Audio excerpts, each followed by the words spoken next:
सतनाम श्री वाहिगुरु वाहिगुरु जीओ।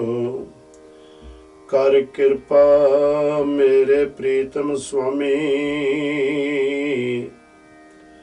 नेत्र देखे दर्श तेरा राम। लख जिहबा देहो मेरे प्यारे, मुख हरि अराधे मेरा राम। हरि अराधे जम पंथ साधे, दुख न व्यापे कोई। जल थल महिल पूरन स्वामी, जत देखा तत सोई। परम मोह विकार नाठे, प्रभु निरहु ते नेरा।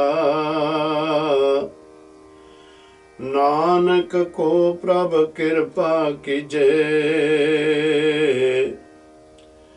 नेत्र देखे दर्श तेरा। परम सत्कार जो गुरु स्वरूप गुरु साध संग जियो बड़भागी हो। निरंकार धन धन गुरु नानक महाराज सच्चे पातशाह दे दर घर दे विच आप जी का जन्म होया। आप जी नूं महाराज सच्चे पातशाह ने पार किरपा कीती। ऐसे मां बाप बख्शिश कीते ਜਿਹੜੇ जिन्हां दे उत्ते अकाल पुरख सच्चे पातशाह दी किरपा है। इस करके तुसीं बड़भागी हो पाई जो हर रोज मेहरबान दयालु कृपालु बनो आप जी की सेवा करीदी है। उस सेवा दे विच चल रही बाणी दे विच अज दा भी जो फरमान है, कृपा करनी जो गुरु निरंकार अज ज्ञान दिंदे ने आपां नूं जीवन जाच वास्ते, उस नूं आपां हिरदे दे विच वसाईए। गुरु कृपा करे साडा इदू संसार दे उत्ते आया सफल हो जावे। करो कृपा जी। वाहिगुरु। श्री राग महला पहला, सुन मन फूले बावरे, गुर की चरणी लाग। सतगुर सच्चे पातशाह जी हुण ये जीव नूं ज्ञान दिंदे ने। खास करके गुरबाणी दे विच बहुत जगह दे उत्ते मन नूं उपदेश दिता जांदा है और गुरु जी मन नूं उपदेश दे रहे ने, बेअंत वार दे रहे ने। कारण है ये जिहड़ा मन है, इस नूं पता नहीं किन्ने क जन्मां दी मैल लगी हुई है, किन्नी क असीं 84 दे गेड़ कढ के इस संसार दे उत्ते आ देह प्राप्त कीती है। सो महाराज सच्चे पातशाह जी इस मन नूं वार वार समझाउंदे ने, क्योंकि हर जन्म दी कोई ना कोई याद इस मन दे विच है। इस मन ने पिछले जिन्ने भी असी संसार दे उत्ते जन्म आ चुके हाँ या जूना दे विच आ चुके हाँ, उन्हां दे विचों कुछ ना कुछ इस मन ने पकड़ दे विच रखिया होया है, जिहदा ज्ञान जदों निरंकार कृपा करनगे अष्टपदियां तो बाद आप जी नाल जरूर साझा करांगे, जे रहमत होई अकाल पुरख दी। सो मानस नूं समझाउंदे ने सतगुर जी, जिस मन नूं वाहिगुरु ने आख्या कि मन तू जोत स्वरूप है, अपना मूल पछाण। हे मना, तू अकाल पुरख दी जोत है, पर जेड़ी जोत अकाल पुरख दी तू है, उस अकाल पुरख नूं पछाण, प्रीतम नूं पछाण, वाहिगुरु नूं पछाण। इत्थे महाराज सच्चे पातशाह जी देखो मन नूं किस रूप दे विच आखदे ने, कहंदे ए मूर्ख कुराहे पए होए मन, मनमुखां वाला जीवन बतीत कर रहे हो मन, तू इस तरह कर, निरंकार सच्चे पातशाह दे चरनां दे विच डिग के जीवन जाच दी जीवन जाच दा ज्ञान प्राप्त कर लै। हर जप नाम त्याए तू, जम डर पै दुख भाग। जदों तू सतगुर दे चरनां दे विच आण के भाई डिग पिया ना, उस वेले तू प्रीतम दे कोलों वाहिगुरु दा मंत्र लै लेवेंगा, नाम लै लेवेंगा। उस वेले जदों तू ਉਹ नाम ਨੂੰ आराधना शुरू कर दिता, ध्याना शुरू कर दिता, ਜਿਹੜੇ ਕਿ ਤੇਰੇ ਅੰਦਰ ਜੰਮ ਬੈਠੇ ਨੇ, ਜਿਹੜੇ ਤੈਨੂੰ ਰੋਜ਼ ਡਰਾ ਰਹੇ ਨੇ, ਉਹ ਵੀ ਤੇਰੇ ਕੋਲੋਂ ਦੂਰ ਹੋ ਜਾਣਗੇ, ਦੌੜ ਜਾਣਗੇ। ਦੁਖ ਘਣੋ ਦੁਹਾਗਣੀ, ਕਿਉਂ ਥਿਰ ਰਹਿ ਸੁਹਾਗ।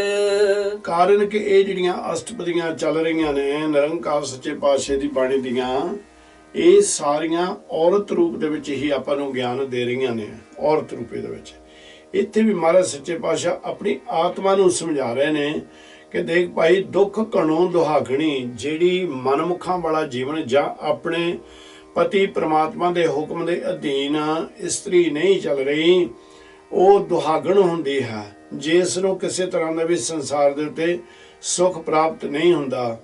ਤੇ ਕਿਉਂ ਮਹਾਰਾਜ ਕਹਿੰਦੇ ਨੇ ਵੀ ਉਹ ਕਿਸ ਤਰ੍ਹਾਂ ਔਰਤ ਜਿਹੜੀ ਆਪਣੇ ਪਤੀ ਪ੍ਰਮਾਤਮਾ ਪ੍ਰੀਤਮ ਤੋਂ ਦੂਰ ਹੈ, ਉਹ ਕਿਸ ਤਰ੍ਹਾਂ ਸੁਹਾਗ ਦਾ ਆਨੰਦ ਮਾਣ ਸਕਦੀ ਹੈ। ਪਾਈ ਰੇ ਅਵਰ ਨਹੀਂ ਮੈਂ ਥਾਓ, ਇਸ ਸੰਸਾਰ ਦੇ ਜੀਵੋ ਹੋਰ ਕੋਈ ਮੈਨੂੰ ਅਸਥਾਨ ਨਹੀਂ ਜਿੱਥੋਂ ਕਿ ਮੈਂ ਅਕਾਲ ਪੁਰਖ ਨਿਰੰਕਾਰ ਵਾਹਿਗੁਰੂ ਦੇ ਨਾਮ ਦਾ ਖਜ਼ਾਨਾ ਹਾਸਲ ਕਰ ਸਕਾਂ। ਮੈਂ ਤਨ ਨਾਮ ਨਿਧਾਨ ਹੈ, ਗੁਰ ਦੀਆ ਬਲ ਜਾਓ। ਮੇਰੇ ਵਾਸਤੇ ਪ੍ਰਭੂ ਦਾ ਨਾਮ ਧਨ ਜਿਹਾ ਹੈ, ਪ੍ਰਭੂ ਦਾ ਵਾਹਿਗੁਰੂ ਜੋ ਹੈ ਉਹੀ ਇੱਕ ਖਜ਼ਾਨਾ ਹੈ। ਉਹ ਖਜ਼ਾਨਾ ਮੈਨੂੰ ਅਕਾਲ ਪੁਰਖ ਸੱਚੇ ਪਾਤਸ਼ਾਹ ਨੇ ਜਦੋਂ ਮੈਂ ਉਹਦੇ ਚਰਨਾਂ ਦੇ ਵਿੱਚ ਆਣ ਕੇ ਡਿੱਗ ਪਿਆ, ਉਹਦਾ ਬਣ ਗਿਆ। ਉਸ ਵੇਲੇ ਸਤਿਗੁਰਾਂ ਨੇ ਇਹ ਨਾਮ ਦਾ ਖਜ਼ਾਨਾ ਮੈਨੂੰ ਦੇ ਦਿੱਤਾ। ਇਸ ਕਾਰਨ ਕਰਕੇ ਮੇਰਾ ਜਿਹੜਾ ਮਨ ਹੈ ਉਹ ਬਲਿਹਾਰੇ ਬਲਿਹਾਰੇ ਆਪਣੇ ਨਿਰੰਕਾਰ ਵਾਹਿਗੁਰੂ ਤੋਂ ਜਾਂਦਾ ਹੈ। ਰਹਾਓ ਗੁਰਮਤਿ ਪਤ ਸਬਾਸ ਤਿਸ, ਤਿਸ ਕੈ ਸੰਗ ਮਿਲਾਓ। ਗੁਰੂ ਮਹਾਰਾਜ ਕਹਿੰਦੇ ਨੇ ਗੁਰਮਤਿ ਗੁਰੂ ਦਾ ਗਿਆਨ, ਜਿਨ੍ਹਾਂ ਨੇ ਗੁਰੂ ਦੇ ਗਿਆਨ ਦੀ ਪਤ ਇੱਜ਼ਤ, ਜਿਨ੍ਹਾਂ ਨੇ ਜਾਂ ਉਹ ਆਪਣਾ ਜਿਹੜਾ ਜੀਵਨ ਹੈ ਉਹਦੇ ਵਿੱਚ ਰੰਗਿਆ ਹੋਇਆ ਹੈ। ਸਤਿਗੁਰ ਕਹਿੰਦੇ ਨੇ ਮੈਂ ਉਹਨਾਂ ਤੋਂ ਸ਼ਾਬਾਸ਼ ਚਾਹੁੰਦਾ ਹਾਂ। ਉਹ ਸ਼ਾਬਾਸ਼ ਜਾਣ ਕੇ ਸ਼ੋਭਾ ਵਾਲੇ ਬਣ ਜਾਂਦੇ ਨੇ ਤੇ ਉਸ ਨੂੰ ਸਤਿਗੁਰ ਸ਼ੋਭਾ ਦਿੰਦੇ ਨੇ, ਵਡਿਆਈਆਂ ਦਿੰਦੇ ਨੇ ਇਹਦੂ ਸੰਸਾਰ ਤੇ ਕਹਿੰਦੇ ਤਿਸ ਕੇ ਸੰਗ ਮਿਲਾਓ। ਤੇ ਅੰਤ ਦੇ ਉੱਤੇ ਉਹ ਜਿਹੜਾ ਧਨਤਾ ਵਾਲਾ ਜੀਵਨ ਬਤੀਤ ਕਰ ਰਿਹਾ ਹੈ ਸੰਸਾਰ ਦੇ ਉੱਤੇ, ਨਿਰੰਕਾਰ ਉਸ ਨੂੰ ਆਪਣੇ ਵਿੱਚ ਹੀ ਮਿਲਾਣਾ ਕਰ ਲੈਂਦੇ ਹਨ। ਤਿਸ ਬਿਨ ਘੜੀ ਨਾ ਜੀਵਾਂ, ਬਿਨ ਨਾਵੈ ਮਰ ਜਾਉ। ਹੁਣ ਜਿਹੜਾ ਉਹ ਗੁਰਮੁਖ ਪਿਆਰਾ ਹੈ ਉਹ ਫਿਰ ਹਰ ਵੇਲੇ ਸਤਿਗੁਰ ਦੇ ਚਰਨਾਂ ਦੇ ਵਿੱਚ ਅਰਦਾਸ ਬੇਨਤੀ ਕਰਦਾ ਹੈ ਔਰ ਸੰਸਾਰ ਨੂੰ ਵੀ ਗਿਆਨ ਦਿੰਦਾ ਕਿ ਮੈਂ ਉਸ ਪ੍ਰੀਤਮ ਦੇ ਨਾਮ ਤੋਂ ਬਗੈਰ ਜਾਂ ਪ੍ਰੀਤਮ ਦੇ ਬਗੈਰ ਇੱਕ ਘੜੀ ਜਿਹੜੀ ਕਿ 25 ਮਿੰਟ ਦੀ ਹੁੰਦੀ ਹੈ, ਕਹਿੰਦੇ ਇਹ ਮੈਨੂੰ ਇਸ ਤਰ੍ਹਾਂ ਲੱਗਦਾ ਹੈ ਕਿ ਜਿੱਦਾਂ ਕਿ ਮੈਨੂੰ ਕਲਯੁਗ ਬਤੀਤ ਹੋ ਗਿਆ ਗੁਰੂ ਤੋਂ ਦੂਰ ਹੋਏ ਨੂੰ। ਮੈਂ ਇੱਕ ਘੜੀ ਵੀ ਉਸ ਤੋਂ ਬਗੈਰ ਜੀਵ ਨਹੀਂ ਸਕਦਾ। ਬਿਨ ਨਾਮੇ ਮਰ ਜਾਉਂ, ਔਰ ਪ੍ਰੀਤਮ ਦੇ ਨਾਮ ਤੋਂ ਬਗੈਰ ਤਾਂ ਮੇਰੀ ਆਤਮਕ ਮੌਤ ਹੋ ਜਾਂਦੀ ਹੈ। ਮੈਂ ਅੰਧਲੇ ਨਾਮ ਨਾ ਵਿਸਰੈ, ਟੇਕ ਟਿਕੀ ਕਰ ਜਾਉ। ਵਾਹਿਗੁਰੂ ਜੀ ਕਹਿੰਦੇ ਨੇ ਕਿ ਮੈਂ ਅੰਧਲੇ, ਇਹ ਸੰਸਾਰ ਨੂੰ ਗਿਆਨ ਦਿੰਦੇ ਨੇ ਵੀ ਇਸ ਤਰ੍ਹਾਂ ਅਰਦਾਸੀਆ ਬਣ ਕਿ ਮੈਂ ਸਤਿਗੁਰ ਸੱਚੇ ਪਾਤਸ਼ਾਹ ਜੀ ਨਾਮ ਤੋਂ ਜਾਂ ਗਿਆਨ ਤੋਂ ਹੀਣਾ ਹਾਂ, ਪਰ ਜਿਹੜਾ ਤੈਨ ਮੇਰੇ ਉੱਤੇ ਕਿਰਪਾ ਕਰਕੇ ਮੈਨੂੰ ਨਾਮ ਦੇ ਦਿੱਤਾ ਹੈ ਸਤਿਗੁਰ ਸੱਚੇ ਪਾਤਸ਼ਾਹ ਜੀ, ਉਹਦੀ ਟੇਕ, ਉਸ ਨੂੰ ਮੈਂ ਆਸਰਾ ਬਣਾ ਲਿਆ, ਉਸ ਨੂੰ ਮੈਂ ਸਹਾਰਾ ਬਣਾ ਲਿਆ। ਤੇ ਜਿਹਦੇ ਕਾਰਨ ਕਰਕੇ ਮੈਨੂੰ ਇਸ ਘਰ ਰੂਪੀ ਦੇ ਵਿੱਚ, ਮੇਰੇ ਸਰੀਰ ਦੇ ਵਿੱਚ ਮੈਂ ਉਸ ਦੀ ਟੇਕ ਟਿਕਾ ਲਈ, ਉਸ ਦਾ ਸਹਾਰਾ ਤੇ ਆਸਰਾ ਬਣਾ ਲਿਆ ਹੈ। ਗੁਰੂ ਜਿਨਾ ਕਾ ਅੰਧਲਾ, ਚੇਲੇ ਨਹੀਂ ਠਾਓ। ਵਾਹਿਗੁਰੂ ਜੀ ਕਹਿੰਦੇ ਨੇ ਵੀ ਜਿਹੜੇ ਸੰਸਾਰ ਦੇ ਉੱਤੇ ਉਹ ਜੀਵ ਨੇ ਜਿਹੜੇ ਸੱਚੇ ਤੋਂ ਵਿਛੜ ਕੇ ਕੱਚਿਆਂ ਦੇ ਨਾਲ ਤੁਰੇ ਫਿਰਦੇ ਨੇ, ਉਹ ਕੱਚੇ ਜਿਹੜਾ ਨੇ ਕਿ ਮਰ ਹੀ ਜਾਣਾ ਹੈ ਇੱਕ ਦਿਨ। ਜੋ ਇੱਥੇ ਆਇਆ ਸੋ ਉਸਨੇ ਇੱਥੋਂ ਜਾਣਾ ਹੀ ਜਾਣਾ ਹੈ। ਪਰ ਜਿਹੜਾ ਅਕਾਲ ਪੁਰਖ ਵਾਹਿਗੁਰੂ ਨਿਰੰਕਾਰ ਧੰਨ ਧੰਨ ਗੁਰੂ ਨਾਨਕ ਮਹਾਰਾਜ ਸੱਚੇ ਪਾਤਸ਼ਾਹ ਨੇ, ਇਹ ਸਦਾ ਹੀ ਇੱਥੇ ਰਹਿਣ ਵਾਲੇ ਨੇ। ਇਹਨਾਂ ਦਾ ਇੱਥੇ ਸਦਾ ਹੀ ਟਿਕਾਣਾ ਹੈ। ਇਹ ਸੰਸਾਰ ਦੇ ਮਾਲਕ ਨੇ। ਇਹ ਨਾ ਬੁੱਢੇ ਹੁੰਦੇ ਨੇ, ਨਾ ਇਹ ਜੰਮਦੇ ਨੇ, ਨਾ ਮਰਦੇ ਨੇ। ਇਹ ਇੱਕ ਥਿਰ ਰਹਿੰਦੇ ਨੇ। ਇਸ ਕਾਰਨ ਕਰਕੇ ਪਰ ਜਿਹੜੇ ਇਸ ਨੂੰ ਛੱਡ ਕੇ ਕੱਚਿਆਂ ਦੇ ਮਗਰ ਤੁਰੇ ਫਿਰਦੇ ਨੇ, ਉਹਨਾਂ ਦੇ ਗੁਰੂਆਂ ਨੂੰ ਤੇ ਨਾ ਉਹਨਾਂ ਦੇ ਚੇਲਿਆਂ ਨੂੰ ਕਿਸੇ ਵੀ ਜਗ੍ਹਾ ਦੇ ਉੱਤੇ ਕੋਈ ਥਾਂ ਨਹੀਂ ਪ੍ਰਾਪਤ ਹੁੰਦੀ। ਬਿਨ ਸਤਿਗੁਰ ਨਾਉ ਨਾ ਪਾਈਐ, ਬਿਨ ਨਾਵੈ ਕਿਆ ਸੁਆਓ। ਪੂਰੇ ਸਤਿਗੁਰ ਤੋਂ ਬਗੈਰ ਸਾਨੂੰ ਨਾਮ ਪ੍ਰਾਪਤ ਨਹੀਂ ਹੋ ਸਕਦਾ। ਅਧੂਰਾ ਨਾਮ ਨਹੀਂ ਦੇ ਸਕਦਾ। ਜਿਸ ਨੇ ਜੰਮਣਾ ਮਰਨਾ ਉਹ ਨਾਮ ਨਹੀਂ ਦੇ ਸਕਦਾ, ਨਾ ਹੀ ਉਹਦੇ ਕੋਲ ਨਾਮ ਪੱਲੇ ਹੈ। ਜਿਹੜਾ ਪੂਰਾ ਨਿਰੰਕਾਰ ਸੱਚੇ ਪਾਤਸ਼ਾਹ ਹੈ, ਉਸ ਤੋਂ ਹੀ ਆਪਾਂ ਨੂੰ ਨਾਮ ਹਾਸਲ ਹੁੰਦਾ। ਫਿਰ ਕਹਿੰਦੇ ਵੀ ਬਿਨ ਨਾਵੇ ਕਿਆ ਸੋ, ਜੇ ਤੂੰ ਪੂਰੇ ਸਤਿਗੁਰ ਦੇ ਕੋਲੋਂ ਨਾਮ ਨਹੀਂ ਲਿਆ ਤੇ ਫਿਰ ਤੇਰਾ ਜਿਹੜਾ ਇੱਥੇ ਦਾ ਮਨੁੱਖਾ ਜਨਮ ਜਿਹੜਾ ਹੈ, ਉਸ ਦਾ ਇੱਥੇ ਸੰਸਾਰ ਦੇ ਉੱਤੇ ਆਉਣ ਦਾ ਕੀ ਲਾਭ ਹੈ। ਆਏ ਗਿਆ ਪਛਤਾਵਣਾ, ਜੋ ਸੁਣਜੇ ਘਰ ਕਾਓ। ਮਾਲਿਕ ਕਹਿੰਦੇ ਨੇ ਵੀ ਉਹ ਤਾਂ ਹਾਲ ਇਸ ਤਰ੍ਹਾਂ ਹੈ, ਜਿਹੜੇ ਅਧੂਰੇ ਗੁਰੂਆਂ ਦੇ ਮਗਰ, ਕੱਚਿਆਂ ਦੇ ਮਗਰ ਲੱਗੇ ਹੋਏ ਨੇ, ਨਾਮ ਤੋਂ ਹੀਣੇ ਰਹਿੰਦੇ ਨੇ, ਨਾਮ ਪ੍ਰਾਪਤ ਨਹੀਂ ਹੁੰਦੇ। ਉਹ ਤਾਂ ਸੰਸਾਰ ਦੇ ਉੱਤੇ ਇਦਾਂ ਆਏ ਜਿੱਦਾਂ ਇੱਕ ਘਰ ਦੇ ਉੱਤੇ ਕਾਂ ਆਇਆ, ਬੋਲੀ ਜਾਂਦਾ ਕਾਂ ਕਰੀ ਜਾਂਦਾ, ਪਰ ਉਤੋਂ ਉਸ ਨੂੰ ਕੁਝ ਵੀ ਪ੍ਰਾਪਤ ਨਹੀਂ ਹੁੰਦਾ। ਇਸੇ ਤਰ੍ਹਾਂ ਇਹ ਜੀਵ ਸੰਸਾਰ ਦੇ ਉੱਤੇ ਆਣ ਕੇ ਬਸ ਆਪਣਾ ਜਿਹੜਾ ਜੀਵਨ ਹੈ ਅਜਾਈ ਗਵਾਈ ਜਾ ਰਿਹਾ। ਅੰਤ ਨੂੰ ਪਹਿਲਾਂ ਵੀ ਖਾਲੀ ਆਇਆ ਸੀ, ਅੰਤ ਨੂੰ ਵੀ ਖਾਲੀ ਹੀ ਇਸ ਕਾਂ ਵਾਂਗੂ ਉੱਡ ਜਾਵੇਗਾ। ਬਿਨ ਨਾਵੇਂ ਦੁੱਖ ਦੇ ਹੋਰੀ, ਜਿਉ ਕਲਰ ਕੀ ਪੀਤ। ਨਾਮ ਤੋਂ ਬਗੈਰ ਤਾਂ ਇਹ ਜਿਹੜਾ ਸਰੀਰ ਹੈ ਭਾਈ, ਇਹ ਜਿਸ ਤਰ੍ਹਾਂ ਰੇਤ ਦੀ ਕੰਧ ਹੁੰਦੀ ਹੈ, ਇਸ ਤਰ੍ਹਾਂ ਹੀ ਬਣਿਆ ਹੋਇਆ ਹੈ। ਇੱਕ ਦਿਨ ਇਸ ਨੇ ਡਿੱਗ ਹੀ ਪੈਣਾ ਹੈ। ਤਬ ਲਗ ਮਹਲ ਨਾ ਪਾਈਐ, ਜਬ ਲਗ ਸਾਚ ਨ ਚੀਤ। ਉਹਨਾਂ ਜ਼ਿਕਰ ਉਹ ਪ੍ਰੀਤਮ ਅਕਾਲ ਪੁਰਖ ਵਾਹਿਗੁਰੂ ਦੇ ਮਹਲ ਨੂੰ ਨਹੀਂ ਪ੍ਰਾਪਤ ਕੀਤਾ ਜਾ ਸਕਦਾ, ਪ੍ਰਾਪਤ ਨਹੀਂ ਕੀਤਾ ਜਾ ਸਕਦਾ, ਜਿੰਨਾ ਚੱਕਰ ਅਸੀਂ ਨਿਰਮਲ ਹੋ ਕੇ ਸੱਚੇ ਦੇ ਨਾਲ ਪ੍ਰੇਮ ਪਾ ਕੇ ਸੱਚੇ ਦੇ ਨਾਲ ਆਪਣੇ ਚਿੱਤ ਨੂੰ ਜੋੜ ਲੈਂਦੇ ਹਾਂ। ਸ਼ਬਦ ਰਪੈ ਕਰ ਪਾਈਐ, ਨਿਰਬਾਣੀ ਪਦ ਨੀਤ। ਜਿੰਨਾ ਚਿਕਰ ਸੱਚੇ ਨੂੰ ਚਿੱਤ ਦੇ ਵਿੱਚ ਵਸਾਇਆ ਨਾ, ਉਹਨਾਂ ਚਿਕਰ ਤਾਂ ਅਸੀਂ ਇਸ ਤਰ੍ਹਾਂ ਸਾਡਾ ਸਰੀਰ ਹੈ ਜਿੱਦਾਂ ਕਿ ਇਹ ਰੇਤ ਦੀ ਕੰਧ ਹੈ। ਪਰ ਮਹਾਰਾਜ ਕਹਿੰਦੇ ਸ਼ਬਦ ਰਪੈ ਕਰ ਪਾਈਐ, ਸ਼ਬਦ ਦੇ ਵਿੱਚ ਜਿਹੜਾ ਜੀਵ ਰੰਗਿਆ ਗਿਆ, ਜਿਸ ਨੇ ਸ਼ਬਦ ਨੂੰ ਹਿਰਦੇ ਦੇ ਵਿੱਚ ਵਸਾ ਲਿਆ, ਉਹ ਕੀ ਹੁੰਦਾ, ਉਸ ਦੀ ਜਿਹੜੀ ਆਤਮਾ ਉਹ ਅਡੋਲ ਹੋਣੀ ਸ਼ੁਰੂ ਹੋ ਜਾਂਦੀ ਹੈ। ਜਦੋਂ ਉਹ ਅਡੋਲ ਹੋਣੀ ਸ਼ੁਰੂ ਹੋ ਜਾਂਦੀ ਹੈ ਤੇ ਉਸ ਨੂੰ ਸਹੀ ਘਰ ਦਾ ਗਿਆਨ ਹੋ ਜਾਂਦਾ। ਜਦੋਂ ਸਹੀ ਘਰ ਦਾ ਗਿਆਨ ਹੋ ਜਾਂਦਾ, ਉੱਥੇ ਵੀ ਕੋਈ ਵੀ ਵਾਸ਼ਨਾ, ਕੋਈ ਵੀ ਤੱਤ ਜਿਹੜਾ ਪ੍ਰੀਤਮ ਤੋਂ ਦੂਰ ਕਰਨ ਵਾਲਾ, ਉਸ ਨੂੰ ਨਹੀਂ ਛੂਹ ਸਕਦਾ। ਹਉ ਗੁਰ ਪੁੱਛੋ ਆਪਣੇ, ਗੁਰ ਪੁਸ਼ਕਾਰ ਕਮਾਓ। ਅਸੀਂ ਰੋਜ਼ ਅਰਦਾਸ ਕਰਦੇ ਹਾਂ, ਆਪਾਂ ਸਾਰੇ ਹੀ ਕਰਦੇ ਹਾਂ, ਭਾਵੇਂ ਕਿਸੇ ਰੂਪ ਦੇ ਵਿੱਚ ਵੀ ਕਰੀਏ। ਅਸੀਂ ਅਰਦਾਸ ਕਰਦੇ ਹਾਂ ਵੀ ਸਤਿਗੁਰ ਸੱਚੇ ਪਾਤਸ਼ਾਹ ਜੀ, ਅਸੀਂ ਨੀਂਦ ਜਿਹੜੀ ਸੋਣਾ ਸਾਡਾ ਹੈ, ਇਹ ਛੋਟੀ ਮੌਤ ਹੈ। ਛੋਟੀ ਮੌਤ ਤੋਂ ਬਾਅਦ ਜਦੋਂ ਤੁਸੀਂ ਸਾਨੂੰ ਜੀਵਨ ਦਿੰਦੇ ਹੋ, ਉਸ ਦੇ ਵਿੱਚ ਅਸੀਂ ਉੱਠ ਕੇ ਸਭ ਤੋਂ ਪਹਿਲਾਂ ਆਪਣੇ ਇਸ਼ਟ ਦਾ ਨਾਮ ਲੈਂਦੇ ਹਾਂ, ਕਿਸੇ ਵਾਹਿਗੁਰੂ ਕਹਿੰਦੇ ਹਾਂ ਜਾਂ ਹੋਰ ਨਾਮ ਦੇ ਵਿੱਚ ਯਾਦ ਕਰਦੇ ਹਾਂ। ਫਿਰ ਕੀ ਕਰਦੇ, ਜਿਹੜੇ ਸੁਚੇਤ ਹੋਏ ਨੇ, ਜਿਹੜੇ ਨਿਰੰਕਾਰ ਦੇ ਰੰਗ ਦੇ ਵਿੱਚ ਰੰਗੇ ਨੇ, ਉਹ ਫਿਰ ਅਰਦਾਸ ਕਰਦੇ ਨੇ। ਸਵੇਰ ਨੂੰ ਨਿਤਨੇਮ ਤੋਂ ਬਾਅਦ ਅਰਦਾਸ ਕਰਕੇ ਆਪਣੀਆਂ ਭੁੱਲਾਂ 'ਚ ਬਖਸ਼ਾਉਂਦੇ ਨੇ ਤੇ ਫਿਰ ਸਤਿਗੁਰ ਨੂੰ ਪੁੱਛਦੇ ਨੇ ਵੀ ਸਤਿਗੁਰ ਜੀ, ਕਿਹੜੀ ਅੱਜ ਮੈਂ ਕਿਰਤ ਕਰਾਂ, ਕਿਹੜੀ ਅੱਜ ਕਾਰ ਕਮਾਵਾਂ ਜਿਹਦੇ ਨਾਲ ਤੁਸੀਂ ਮੇਰੇ ਉੱਤੇ ਖੁਸ਼ ਹੋ ਜਾਵੋ, ਕਿਹੜੀ ਵਸਤੂ ਮੈਂ ਤੁਹਾਡੇ ਅੱਗੇ ਰੱਖਾਂ ਸਤਿਗੁਰ ਜੀ, ਕਿਹੜਾ ਮੈਂ ਬਿਆਨ ਕਰਾਂ, ਕਿਹੜਾ ਬਚਨ ਕਰਾਂ। ਫੇਰ ਕੀ ਅੱਗੇ ਰੱਖੀਏ, ਜਿਤ ਦਿਸੇ ਦਰਬਾਰ, ਮੂੰਹੋਂ ਕੀ ਬੋਲਣ ਬੋਲੀਏ, ਜਿਤ ਸੁਣ ਤਰੇ ਪਿਆਰ। ਸ਼ਬਦ ਸਲਾਹੀ ਮਨ ਵਸੈ, ਹਉ ਮੈਂ ਦੁੱਖ ਜਲ ਜਾਉ। ਜਿਹੜਾ ਮਹਾਰਾਜ ਸੱਚੇ ਪਾਤਸ਼ਾਹ ਕਹਿੰਦੇ ਨੇ ਸ਼ਬਦ ਸਲਾਹੀ, ਉਹ ਜਿਹੜਾ ਤੇਰੇ ਅੰਦਰ ਨਿਰੰਕਾਰ ਨੇ ਸ਼ਬਦ ਪ੍ਰਗਟ ਕੀਤਾ, ਉਸ ਦੀ ਕਿਰਪਾ ਦੇ ਨਾਲ ਉਹਨੂੰ ਸਲਾਹੀ ਜਾ। ਉਸ ਨੂੰ ਜਿਸ ਵੇਲੇ ਤੂੰ ਇੱਕ ਟਿਕਾ ਦੇ ਵਿੱਚ ਧਿਆਉਣਾ ਸ਼ੁਰੂ ਕਰ ਦਿੱਤਾ, ਉਸ ਵੇਲੇ ਕੀ ਹੋਏਗਾ, ਕਹਿੰਦੇ ਤੇਰੇ ਅੰਦਰ ਜਿਹੜੀ ਇਹ ਹਉਮੈ ਆ, ਵੱਡਾ ਦੁੱਖ ਦੇਣ ਵਾਲੀ, ਇਹ ਸਾਰੇ ਇਸ ਤਰ੍ਹਾਂ ਦੇ ਜਿਹੜੇ ਦੁੱਖ ਨੇ, ਉਹ ਸਾਰੇ ਜਲ ਜਾਂਦੇ ਨੇ, ਖਤਮ ਹੋ ਜਾਂਦੇ ਹਨ। ਸਹਜੇ ਹੋਏ ਮਿਲਾਵੜਾ, ਸਾਚੇ ਸਾਚ ਮਿਲਾਉ। ਹੁਣ ਫਿਰ ਕੀ ਹੁੰਦਾ, ਜਦੋਂ ਨਾਮ ਦੇ ਨਾਲ ਜੁੜ ਗਿਆ ਤੈਨੂੰ ਸਹਿਜ ਅਵਸਥਾ ਪ੍ਰਾਪਤ ਹੋ ਜੂਗੀ। ਸਹਿਜ ਅਡੋਲਤਾ ਨੂੰ ਵੀ ਕਹਿੰਦੇ ਨੇ, ਸਹਿਜ ਸਤ ਨੂੰ ਵੀ ਆਖਦੇ ਨੇ, ਇੱਕ ਟਿਕਾ ਦੇ ਵਿੱਚ।